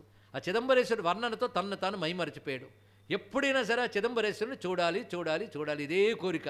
ఆ నటరాజస్వామి గురించి ఆయన వర్ణిస్తూ ఉంటే హృదయంలో నటరాజమూర్తి అలా నిండిపోయాడు. అసలు ఎక్కడో చిద్ అంబరంలో ఉంటాడేమో కానీ ఇప్పుడు హృదయాకాశంలో ఆయన ఉన్నాడు. ఈయనకి ఆయన్నే ధ్యానిస్తూ ఆయన చూడాలి చూడాలి, చిదంబరం వెళ్ళాలి. దర్శనాత్ అభ్రసదశి, ఇది వాక్యం ఉంది. అభ్రసదశి అంటే ఆకాశ సభ, చిదంబరం. అక్కడ శివుణ్ణి చూస్తే చాలు ముక్తి వస్తుంది అని వర్ణించడంతో ఎలాగైనా చిదంబరం వెళ్ళాలి, చిదంబరం వెళ్ళాలి, మరొక మాట లేదండి. ఇదే భావం, ఎప్పుడు అదే భావించేవాడు. ఆఖరికి గురువు తన యజమాని దగ్గరికి వెళ్ళి చిదంబరం వెళ్తాను, అనుమతినిస్తారా అన్నాడు. వీల్లేదు, నీ పన్ను చూసుకో, చిదంబరం ఏంటి నీకు అని మందలించేవాడు. పనులతోనే అయిపోతుంది కానీ మనస్సు మాత్రం చిదంబరం. ప్రతిరోజు ఒకటి అనుకునేవాట, రేపు వెళ్తాను చిదంబరం, రేపు వెళతాను. నాళై పోవారు అంటే రేపు వెళతా. ఆఖరికి నాయనార్ పేరే నాళై పోవార్ నాయనార్. అంటే రేపు వెళతా అని ప్రతిరోజు అనుకుంటుంటే ఇవాళ వెళ్ళినట్టు ఆయన నిరంతర చిదంబర తలంపండి. తలంపు నిండా శివుడే. ఏ పని చేస్తున్నా చిదంబరం నటరాజస్వామిని చూడాలి, ఇదే వేదన. అయితే ఒకసారి ఇతడి తీవ్రతను చూసి ఆశ్చర్యపోయాడు. ఇతడు చాలా కాంక్ష ఉన్నట్లుందే. అంటే స్వామి నాకు ఏదైనా మంత్రం చెప్పండి అని. ఒకటే మంత్రం చెప్తున్నాను చేసుకొని ఆయన అన్నాడు. ఆయన పెద్ద ఆయన శివ చిదంబరం అంతే, ఇది చేసుకున్నాడు. ఎందుకంటే శాస్త్రం కొన్ని సంస్కారములు అనేది ప్రణవాదుడితో మంత్రం ఇవ్వరాదు అని చెప్పారు. ఆ సంస్కారములన్నీ చేయగలిగే అవకాశం అతనికి లేదు కనుక నామంతో తరించిపోవచ్చు. చూసారా, అందరూ తరించడానికి వేదం ఎలాంటి మార్గములు ఇచ్చిందో. ఇంచుమించు నామంతో తప్ప మరిదేంతో తరించలేని పరిస్థితులు కలియుగంలో ఎక్కువ ఉంటాయి కనుకనే నామస్మరణాద అన్యోపాయం. మహామా ఉపాసకులైనా సరే నామస్మరణతోనే తరించవచ్చు. గొప్ప గొప్ప జ్ఞానులైనా సరే నామంతో స్మరించవచ్చు. నిజమైనటువంటి వేదాంత జ్ఞానులు నామస్మరణని కాదనలేదు. అందుకే మహా అద్వైత సిద్ధుడైనటువంటి నారాయణ తీర్థులు, అద్వైతంపై శాస్త్రం రచించిన నారాయణ సిద్ధులు రామకృష్ణ గోవిందేతి నామ సంప్రయోగే స్నాతవ్యం నామప్రయాగే అన్నాడు. రామకృష్ణ గోవింద, ఈ 3 నామాలనే ప్రయాగలో స్నానం చేయండి అని చెప్పాడంటే భగవన్నామమే తరింపజేస్తుంది. ఎప్పుడు గుర్తుపెట్టుకోవాలి, నిరంతరం భగవన్నామం. అది తరింపజేసినట్లు మరేది తరింపజేయలేదు లేదు లేదు ఎవరికైనా సరే. అందుకని మాలాంటి వాళ్ళకండి మేము జ్ఞానులం అయితే తప్పకుండా నరకము లభించును. ఎందుకంటే జ్ఞానం అని అహంకరించావు కదా, అసలేం జ్ఞానం కాదంటాడా, అది తెలుసుకోవాలి. భగవన్నామాన్ని ఎవరు నిరసిస్తాడో వాడికి ప్రాప్తించింది నరకమే. వాడు ఎటువంటి వాడైనా పాండిత్యుప్ట అహంకారంతో కానీ ఏదైనా కానీ ఒక్క నామంతో తరించినట్లు దేనితో తరించలేము. ఇది గుర్తుపెట్టుకోండి, పెద్దలు తీర్మానించింది. ఎలాగండి అని అడిగితే మళ్ళీ నామయోగ ప్రవచనం అయిపోతుంది అనే భయం. చెప్పుకున్నాం, కొన్ని రోజులు పాటు చెప్పాం, ఇంకా తనివి తీరలేదులేండి. అంత ఉంది శాస్త్రం, నామశాస్త్రం. ఇతరుగా శివచిదంబరం అంతే. ఎప్పుడు ఆ మంత్రం శివచిదంబరం అనుకోవడం, స్వామిని తరచుకోవడం, కళ్ళ నీళ్ళు, ఇంకోటి లేదు. ఇలాగే కాలం గడిచిపోతుంది. ఎప్పటికైనా నేను చిత్సభలో ఆ నీలకంఠుని చూడగలనా, సెక్యులర్ వాడిన పదం ఇక్కడ వాడుతున్నాం. చిదంబరంలో ఆ నీలకంఠుని చూడగలనా, ఇదే అనుకుంటూ వాపోతూ ఒక్కొక్కసారి దొర్లేవట్టు నేల మీద. చిదంబరేశ ఎప్పుడు దర్శనం వస్తుంది అని ఇక్కడ నిద్రపోయినా అదే తలంపు, ఇదే విధంగా ఉండేవాడు. అలాంటి సమయంలో ఒకరోజు నాకు వెళ్ళాలంది, రేపు ఎలాగైనా వెళ్తానండి అన్నట్టు మళ్ళీ యజమాని దగ్గరికి వచ్చి, ఇలా రేపు అని ప్రతిరోజు చెప్తున్నావు అని ఒక్కసారి పొలానికి తీసుకెళ్ళి ఇదంతా కానీ దున్ని మొత్తం నాకు అవన్నీ ఏరి కూడా పెట్టేసి సిద్ధం చేసేస్తే పంపిస్తాను నీకన్నాడు. చూసి ఆశ్చర్యపోయాడు.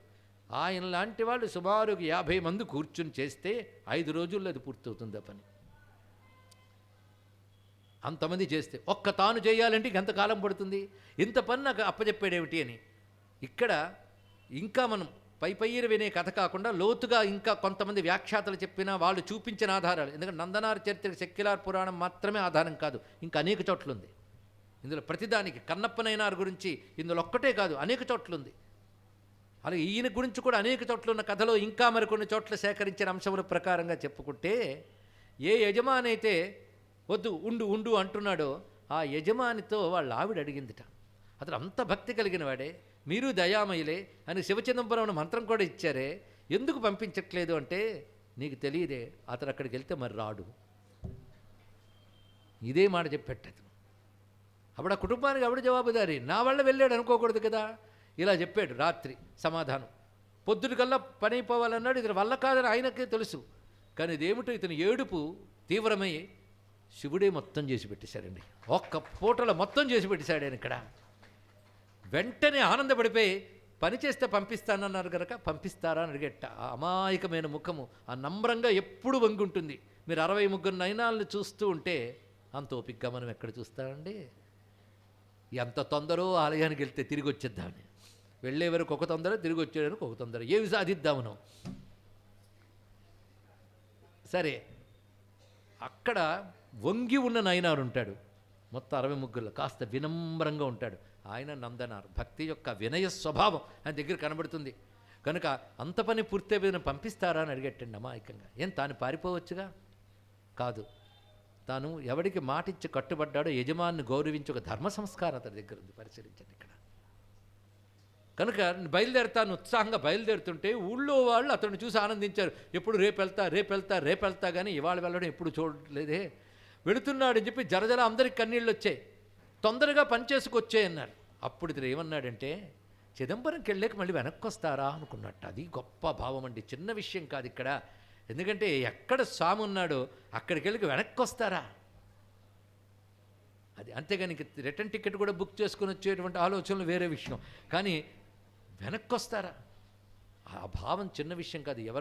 ఎవరో ఒక ఆయన కన్నడ దేశం నుంచి పురి జగన్నాథ స్వామికి వెళితేటప్పుడు తప్పించి వెళ్ళేట. వెళుతుంటప్పుడు కొందరు ఎదురయ్యారు. ఎక్కడి నుంచి వస్తున్నారంటే జగన్నాథం నుంచి వస్తున్నామని.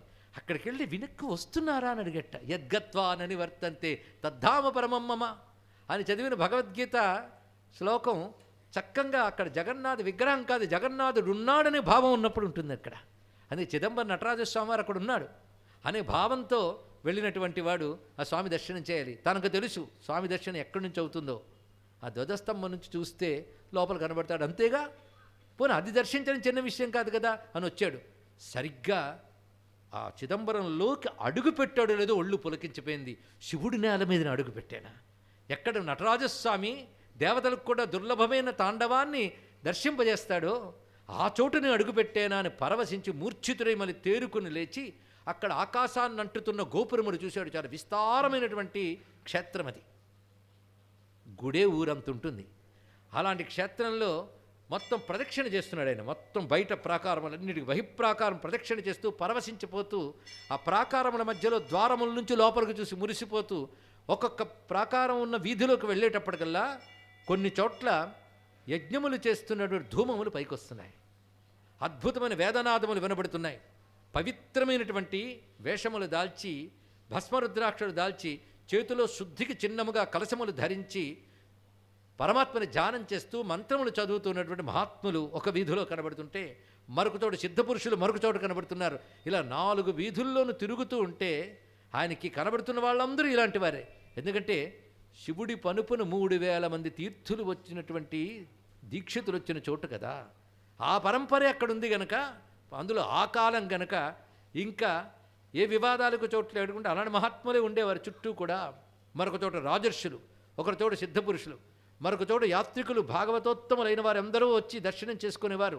వీళ్ళందరితో కిటకిటలాడుతూ అగ్ని యజ్ఞధూమములతో, ఆ శుద్ధమైన ఆవునేతో చేసిన యజ్ఞధూమముల యొక్క పరిమళములు, వేదమంత్రములు ఇవన్నీ చూస్తుంటే నిజమే, ఇలాంటి చోటు నుంచి వెళ్ళడానికే నాకు అర్హత ఉందా? ఎటువంటి పుట్టుకు పుట్టాను, ఎటువంటి జీవితం గడుపుతున్నాను, ఇలాంటి జీవన విధానం ఉన్నవాడిని నేను చూడగలనా?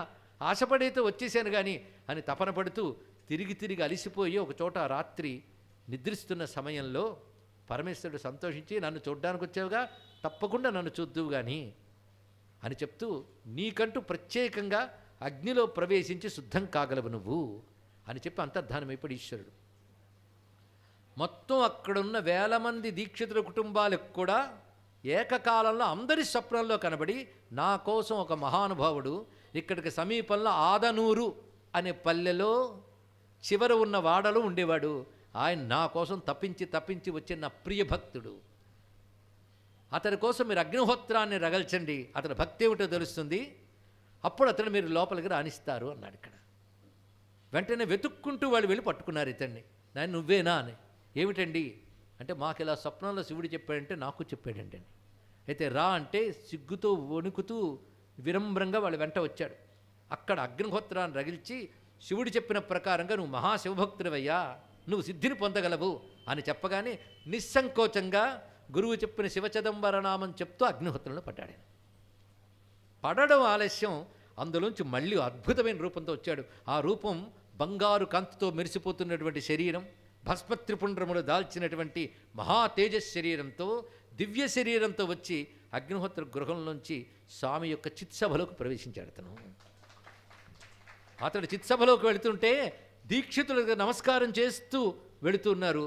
ఏ దీక్షితులు పొందలేని స్థానం, సాక్షాత్తుగా చిత్సభలో చిదంబర నటరాజస్వామి పాదాల ముందు కూర్చొని ఆ పాదం గట్టిగా పట్టుకున్నవాడే తర్వాత దేహం కూడా లేకుండా స్వామి యొక్క ఎత్తి ఉంచిన ఎడమ పాదం కుంచిత పాదంలో ఐక్యమైపోయాడు నందనారు.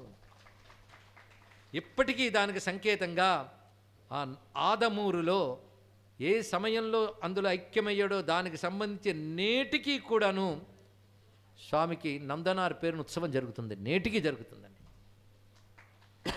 దీక్షితుల నందనాన్ని కీర్తిస్తారు. అందుకే కాళహస్తి గర్భగుడిలో కన్నప్ప ఇప్పటికీ కనబడతాడు. గర్భగుడిలో కన్నప్ప పేరున ప్రత్యేక పూజ ఉంది, కన్నప్పకు పూజ ఉంది. అలాగే నందనార్ సేవ అనేది జరుగుతోందంటే స్వామి అందరి హృదయాల్లో ఉన్నవాడు, అందరిని అనుగ్రహించినటువంటి వాడు. అది ఇందులో తెలుసుకోవాల్సిన విషయం. అందుకే ఆ ఉపాధిలో పుట్టినప్పటికీ కూడా అగ్ని సంస్కారం పొందినవాడే, శివానుగ్రహంతో శుద్ధమైన దేహాన్ని పొందినవాడే, పరమేశ్వరుడు ఐక్యమైనటువంటి నందనారికి నమస్కారం. ఆయన తలంచుకుంటే చాలా మనం ధన్యమవుతాము అని చెప్తూ ఇటువంటి నందనార్ చరిత్రతో మనం పావనమయ్యాం ఇవాళ. అదేవిధంగా చిదంబరం అనపాయ చోళుడి పాలనలో ఉన్నప్పుడే ఒక మహానుభావుడు ఉండేవాడు. అక్కడికి తత్సమీపంలో ఆయన పేరు యజ్ఞసిద్ధుడు అని. యజ్ఞసిద్ధుడు, ఈయనకి యచ్చదత్త అనే పేరు కూడా ఉన్నది. ఆయన భార్య పేరు పవిత్ర. వారు ఉభయులకి సంతానంగా కలిగినటువంటి వాడు గొప్ప యోగ్యుడైన పుత్రుడు. అతడు కూడా శాస్త్రములను నేర్చుకున్నాడు. అతడికి విచార శర్మ అని పేరు పెట్టారు. ఈ విచార శర్మ ఎంత శివభక్తుడంటే చిన్నప్పటి నుంచే భస్మం చూస్తే రాసుకోవాలని, రుద్రాక్షలు ధరించాలని కోరిక పుట్టిందిట. సూత సంహిత అనే గ్రంథం చెప్తుంది, వాడికి రుద్రాక్షపై ప్రీతి ఏర్పడింది, భస్మంపై ప్రీతి ఏర్పడింది అంటే వాడికి ఇంకా ఆఖరి జన్మలు వచ్చేనట్టు లెక్క అన్నాడు. అంటే ముక్తికి దగ్గరున్నాడని అర్థంట భస్మ రుద్రాక్షలపై ప్రీతి ఉంటే. అందుకు కొంతమంది ఎంత చెప్పినా భస్మం పెట్టుకోరు, రుద్రాక్ష పెట్టుకోరండి. అదే శివపురాణం దిగ్భస్మరహితం పాలం అని చెప్పింది. విభూతి లేని నుదురుచ్చి, శివభక్తి లేని జన్మచ్చి, శివజ్ఞానం లేని విద్యచ్చి, శివాలయం లేని ఊరుచ్చి అని శివపురాణంలోని వాక్యం.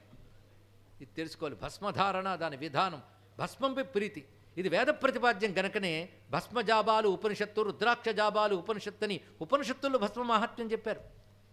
అది ఒక శైవమత సంబంధమైనది కాకుండా వైదిక సంబంధమైనది తెలుసుకోవాలి ఇక్కడ.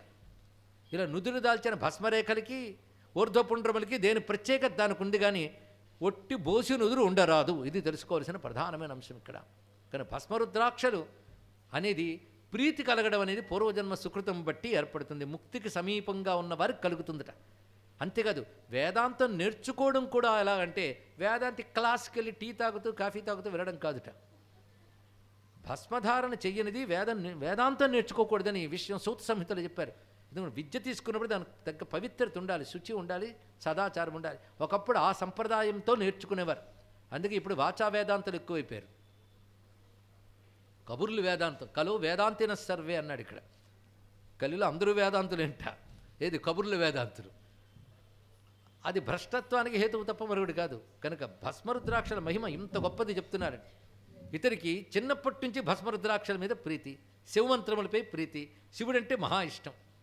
అతను ఒక మాట అనుకునేవాడు, నుదురు ఉన్నదెందుకయ్యా అంటే భస్మం ధరించడానికి. ఎంత అద్భుతమైన మాట చూడండి ఇక్కడ. ఎంత నుదురు ఎందుకు ఇచ్చాడు?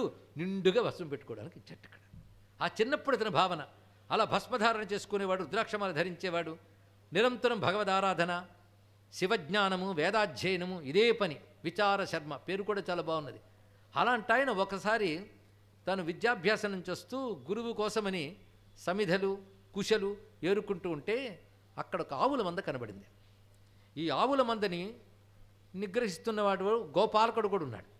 ఇందులో ఒక దూడ పరిగెడుతూ వెళుతోంది ఆవు కోసం. అప్పుడు ఆవు దూడ కోసం పరిగెడుతుంది. వెంటనే అసహనంతో గోపాలకుడు కర్ర పట్టుకుని ఆవును కొట్టాడు. కానీ విచారసమ తట్టుకోలేక అతను ఒక్కసారి నిలువరించి, నీకు ఆవుల్ని కాచుకోవడం చేత కాకపోతే వదిలి వెళ్ళిపో, కానీ ఆవుని హింసించరాదు అంటూ గోవు మహిమ ఇక్కడ చెప్తాడు. సెక్యులర్ దాన్ని చాలా విస్తారంగా రాశాడు. గోవును కొడతావా నువ్వు? గోవులో సమస్త దేవతలు ఉంటారు, సమస్త తీర్థములు ఉంటారని శాస్త్రములు చెప్తున్నాయి. కానీ గోవుకి పేరు అగ్నియ. వేదం చెప్తుంది అగ్నియ అంటే కొట్టరానిది అని చెప్పాడు. ఏ విధంగా కర్రతో కూడా కొట్టకూడదు, చేత్తో కూడా కొట్టకూడదు. ఒకవేళ అయితే చెయ్యిలా అదిలించవచ్చు, కానీ దాన్ని హింసించరాదు, కొట్టరాదు. కొట్టరాదు అనగానే ఇంకా ఘోర కృత్యములు చెయ్యరాదని చెప్తూనే ఉన్నారు ఇందులో. అది గోవుని కాపాడుకోవాలి. ఎంత పవిత్రమైన తెలుసా గోవు? మా శివుడికి చాలా ఇష్టం. అదే చెప్తున్నాడు. గోవు మా శివుడికి చాలా ఇష్టం. ఎందుకంటే ఈ గోవు నుంచి వచ్చేటువంటి పంచామృతాల్లో ప్రధానమైనటువంటివి ఆవు పాలు, ఆవు పెరుగు, ఆవు నెయ్యి. ఇవి చాలా ముఖ్యమైనవి. వీటితో స్వామికి అభిషేకం చేస్తాం. అలాగే మరొక 2 ఉన్నాయి, గోమయం, గోజలం. మొత్తం పంచగవ్యములు అంటారు. ఈ పంచగవ్యాల్ని పాత్రల్లో వేసి వాటిని అభిమంత్రణ చేసి శివుడికి అభిషేకం చేస్తే శివుడు మహాప్రీతి చెందుతాడు. ఇది శాస్త్రం చెప్తోందని. పంచగవ్యములతో అభిషేకం గురించి శివపురాణంలో చాలా విధానములు ఉన్నాయి. అందుకే భగవత్ కథ, భక్తుల కథ చెప్తూ ఉంటే మనకు సాధనకు పనికొచ్చేవి ఎన్నో వస్తాయి. ఆ పంచగవ్యములు సేకరించుకొని వాడు అభిమంత్రితం చేస్తారు, సంస్కరిస్తారు వాటిని. పంచగవ్య ప్రాసనకు కూడా సంస్కరించడం మనకు తెలుసు. అదే పద్ధతిలో సంస్కరణ చేసి వాటితో శివునికి అభిషేకం చేయాలట. ఇలా అభిషేకం చేసేటప్పుడు మంత్రములు వాడకపోయినా పర్వాలేదన్నాడు. అసలు ఒక్క రహస్యం చెప్తాడండి శివుడు. నాకు నమకం రాదు, చమకం రాదు, మంత్రం రాదు అని అంటావు, కానీ నన్ను మెప్పించాలంటే అవేవి అక్కర్లేదే అన్నాడు. ఒక్కటి నా మంత్రం, కేవలం నా మంత్రం శివాయ నమః అంటూ షోడశోపచార పూజ చేస్తే చాలు వాడిని అనుగ్రహిస్తానని చెప్పాడు. శివుని యొక్క అపారమైన కారుణ్యం. ఒక్క శివాయ నమః నామంతోనే జాయామి, ఆవాహయామి అని ప్రతివారు ఒక చిన్న శిలాలింగము, ఒక స్ఫటికలింగము, ఒక వెండి లింగము, ఇత్తడి లింగము పెట్టుకుని ఎవరైనా పూజ చేసి తరించవచ్చు. కేవలం దానితోనే. ఏం కష్టపడాలండి? ఏది చేతకపోతే మట్టి ముద్ద తెచ్చి లింగం చేసి పూజించు. అందుకే మనం అనేకమాలు చెప్పుకున్న నీలకంఠుని శిరస్సుపై నీళ్లు జల్లి పత్తి రిసుమంత ఎవ్వాడు పారవేయిచు కామధేనువు వానింటి గాడి పసరము అల్ల సురసాకి వానింటి మల్లె చెట్టు అని మాదయ్య గారి మల్లన అని చెప్పాడు. నిన్ననే చెప్పుకున్న మూర్తి ముర్దా బిల్వదళేన పూజ. ఎంత సులభండి శివ పూజ. ఆ మాత్రం శివనామం, నీకే శివనామం వస్తా అనుకో, శివాయ నమః, రుద్రాయ నమః, నువ్వు ఓపిక వాడితోనే షోడశోపచారాలు పూజ చేసి తరించిపోతాం. అందుకే పంచగవ్యములు శివనామం పలుకుతూ వేసినా చాలట ముక్తినిస్తాడు. కనుక పంచగవ్యాలు ఎవరి వల్ల వస్తున్నాయి? ఈ గోమాతల వల్ల వస్తున్నాయి. అలాగే పాలు మొదలైన అభిషేకాలకు ఫలితాలు చెప్పారు. అవన్నిచ్చివి గోవు. అసలు గో సంతతికి మూలమై గోవులకి రాజైన వృషభము మా పరమేశ్వరుడు అధిరోహించేటువంటి వాహనము. అంతేకాదు కైలాసంలో కామధేనువులు 5 జాతులకు చెందిన ఉంటాయి. ప్రధానంగా నంద, సునంద ఇత్యాది పేర్లతో కామధేను సంతతులు లక్షలాదులు ఉంటాయట ఎక్కడ? కైలాస పర్వతంలో. అలా కామధేనువులు కొరుచుకుంటాయి ఆయన్ని. అందుకే ఇంద్రుడు లోకంలో కామధేనువులు ఉన్నాయి కానీ నాది గొప్పదనుకుంటే కైలాసానికి వెళ్ళి కళ్ళు తిరిగాయనికి. అక్కడున్న కల్పవృక్షాలు, అక్కడున్న కామధేనువులు నా దగ్గర ఎక్కడ ఉన్నాయి అన్నాడు. అక్కడ కామధేనువులను అనుగ్రహిస్తేనే ఇంద్రలోకానికి వచ్చాయి. కనుక శివుడు గోవులంటే అంత ప్రీతి చెందినవాడు. మరి మా కృష్ణ పరమాత్మ ఆయన గురించి ఇక చెప్పాలా? ఆయన పేరే గోవిందుడు. గోవులనంటే ఆయనకు అంత ఇష్టం. ఇక మా అమ్మవారు అంటారా, గోమాత గోజన్మభూ. సురభి అనేటువంటి ప్రధాన గోవు అమ్మవారి స్వరూపమేగా. కనుక హిందువులు ఆరాధించే ప్రతి దేవతకి గోవు అంటే ప్రీతి. సమస్త దేవతలు గోవు ఎందే ఉంటారు. కనుక గోవుని కాపాడుకోవాలి అంటే ఉత్తమ సాధకుడు ఎప్పుడు ఈ దృష్టితో చూస్తారండి. అతడు ఆవునకు జంతువుగా చూడ్డు. అందుకే స్వామి వివేకానందని ఒక మాట అన్నారు, మీ దేశంలో జంతువులను పూజిస్తారేంటండి అని. మేము ఏ జంతువుని పూజించామయ్యా అన్నాడు ఆయన. ఆవును పూజిస్తారు కదా. ఆవు జంతువుని ఎవడు చెప్పాడు? ఆవు మా అమ్మ అన్నాడండి. ఇక్కడ వివేకానంద చెప్పిన మాట ఒక్కసారి, ఆవును మేము ఎప్పుడు జంతువు అనుకోం, మా అమ్మ ఆవిడ అన్నాడంటే అది భక్తి. అది వివేకానంద లాంటి మహానుభావులు మనం నేర్పినది. ఆవుని జంతువుగా చూసినప్పుడే పాడిపోయాం మనం ఇక్కడ. అందుకే పాశ్చాత్యులు విమర్శించేటప్పుడు మీ దేశంలో ఆవులను పూజిస్తారు, పాముల్ని పూజిస్తారంటే పూజించదగ్గ ఆవులు పాములు మా దేశంలోనూ ఉన్నాయని చెప్పాలి ఇక్కడ. అది చెప్పడం చేత కాక మనం ఇలా మాట్లాడుతున్నాం. వాళ్ళు ఎంతో అజ్ఞానంతో వీటి ఖండిస్తారండి. హిందువులు ఆవులోనే దేవుణ్ణి చూస్తాను, పిచ్చిమొహం మేము అన్నిట్లోనూ దేవుణ్ణి చూస్తాం. నీకు విభూతి సిద్ధాంతం నువ్వు తెలియదు. ఈశ్వర విభూతి గోమాతలో ఉంటుంది. అదేమిటో నేను చెప్తే నువ్వు దండం పెడతావు. ఆ విషయమంతా విచార శర్మ చెప్పాడు. దానితో మాట అన్నాడు, కబుర్లు చెప్పడం తేలుకోయి, నువ్వేదో పూజలు చేస్తూ మంత్రాలు చదువుతూ కూర్చుంటావు, ఈ ఆవుల్ని తోలినప్పుడు నీకు తెలుస్తుంది కదా, తోలుకో నువ్వు కావాలంటే. అయితే నేను తోలుతాను అన్నట్టు. అక్కడి నుంచి అతని పని ఏమిటంటే గోవుల్ని చక్కగా తోలడం, వాటిని మళ్ళీ సాయంత్రం అయ్యేటప్పటికల్లా వాళ్ళ ఇళ్లలో చేర్చడం, ఇదే చేశాడు. ఎవరి నుంచి ఇది ఆశించలేదు. కేవలం శివమంత్రం చేసుకుంటూ ఆవులను సోకేవాడు. ఇతని భక్తికి, ఇతని శివభక్తి ప్రభావానికి ఆవులు పులకించిపోయేవి. ఎప్పుడు ఈయన చుట్టూ ముగేయటం ఇక్కడ. పైగా ఈయన ముట్టుకోగానే వాటికి ఆనందం కలిగి పొదుగుల నిండా పాలు స్రవించిపోయి నిలవలేక బయటికి కారేవి. అలా ఉండేవి. ఆ యజమానులకు పుష్టిగా పాలిచ్చేవి. పై ఈయన ముట్టుకుంటే చాలు పాలు వచ్చేవి. అప్పుడు ఒక ఆలోచన చేసి తను వాటిని తీసుకెళ్ళినప్పుడు ఒక కొండ నిండా పాలు నింపి అక్కడ సైకతంతో ఒక లింగం చేసి ఈ పాలు అభిషేకం చేసేవాడు.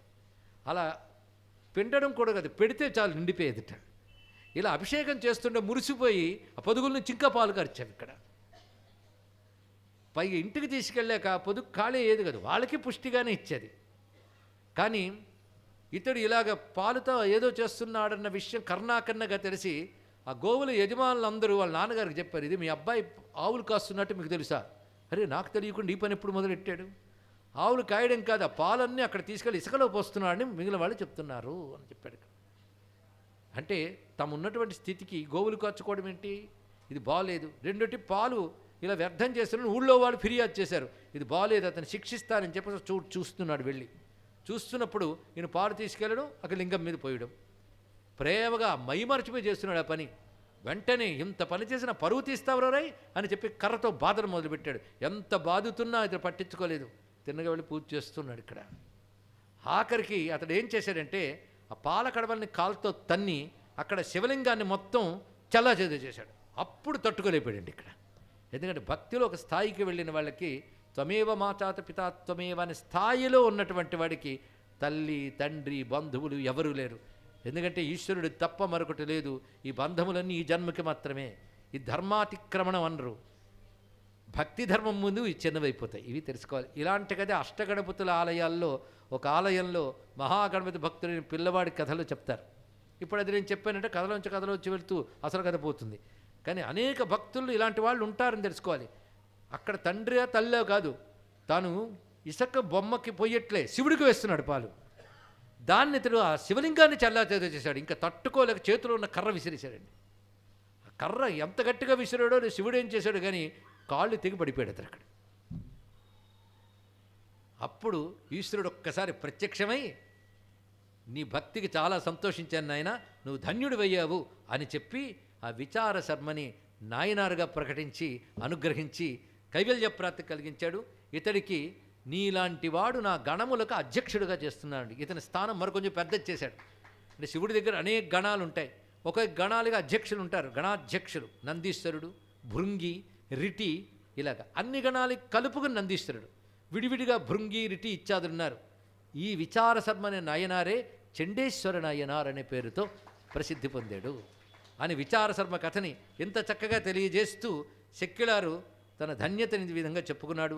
అటువంటి నాయనార్లకు, అందులో ఇవాళ ప్రకాశించిపోయి వచ్చే నందనార్కి ప్రత్యేకమైన నమస్కారం చేసుకుంటూ స్వస్తి. స్వస్తి ప్రజాభ్య పరిపాలయంతాం న్యాయేన మార్గేణ మహిం మహిషా గోబ్రాహ్మణేభ్యः శుభమస్తు నిత్యం. లోకా సమస్తా సుఖినో భవంతు. కాళే వర్షతు పర్జన్య పృథివీ సస్యశాలిని. దేశోయం క్షోభరహితో బ్రాహ్మణాः సంతు నిర్భయాः. అపుత్రా పుత్రిణः సంతు పుత్రిణः సంతు పౌత్రిణः. అధనాः సధనాः సంతు జీవంతు శరదాం శతం. కాశీక్షేత్రనివాసాయ కామితార్థప్రదాయినే విశాలాక్షి సనాథాయ విశ్వనాథాయ మంగళం. శ్రీమద్రమారమణ గోవిందో హరిగోవింద. త్రయస్త్రింశత్కోటిదేవతా సహిత గంగాన్నపూర్ణాంబికా విశాలాక్షి భవానీ సమేత కాశీ విశ్వేశ్వర స్వామికి, కాశీ విశ్వేశ్వర స్వామికి, కాశీ విశ్వేశ్వర స్వామికి, శ్రీ గంగామాతాకి. శ్రీ చిదంబర నటరాజస్వామికి నమః. పార్వతీపతయే. హర హర మహాదేవ హర.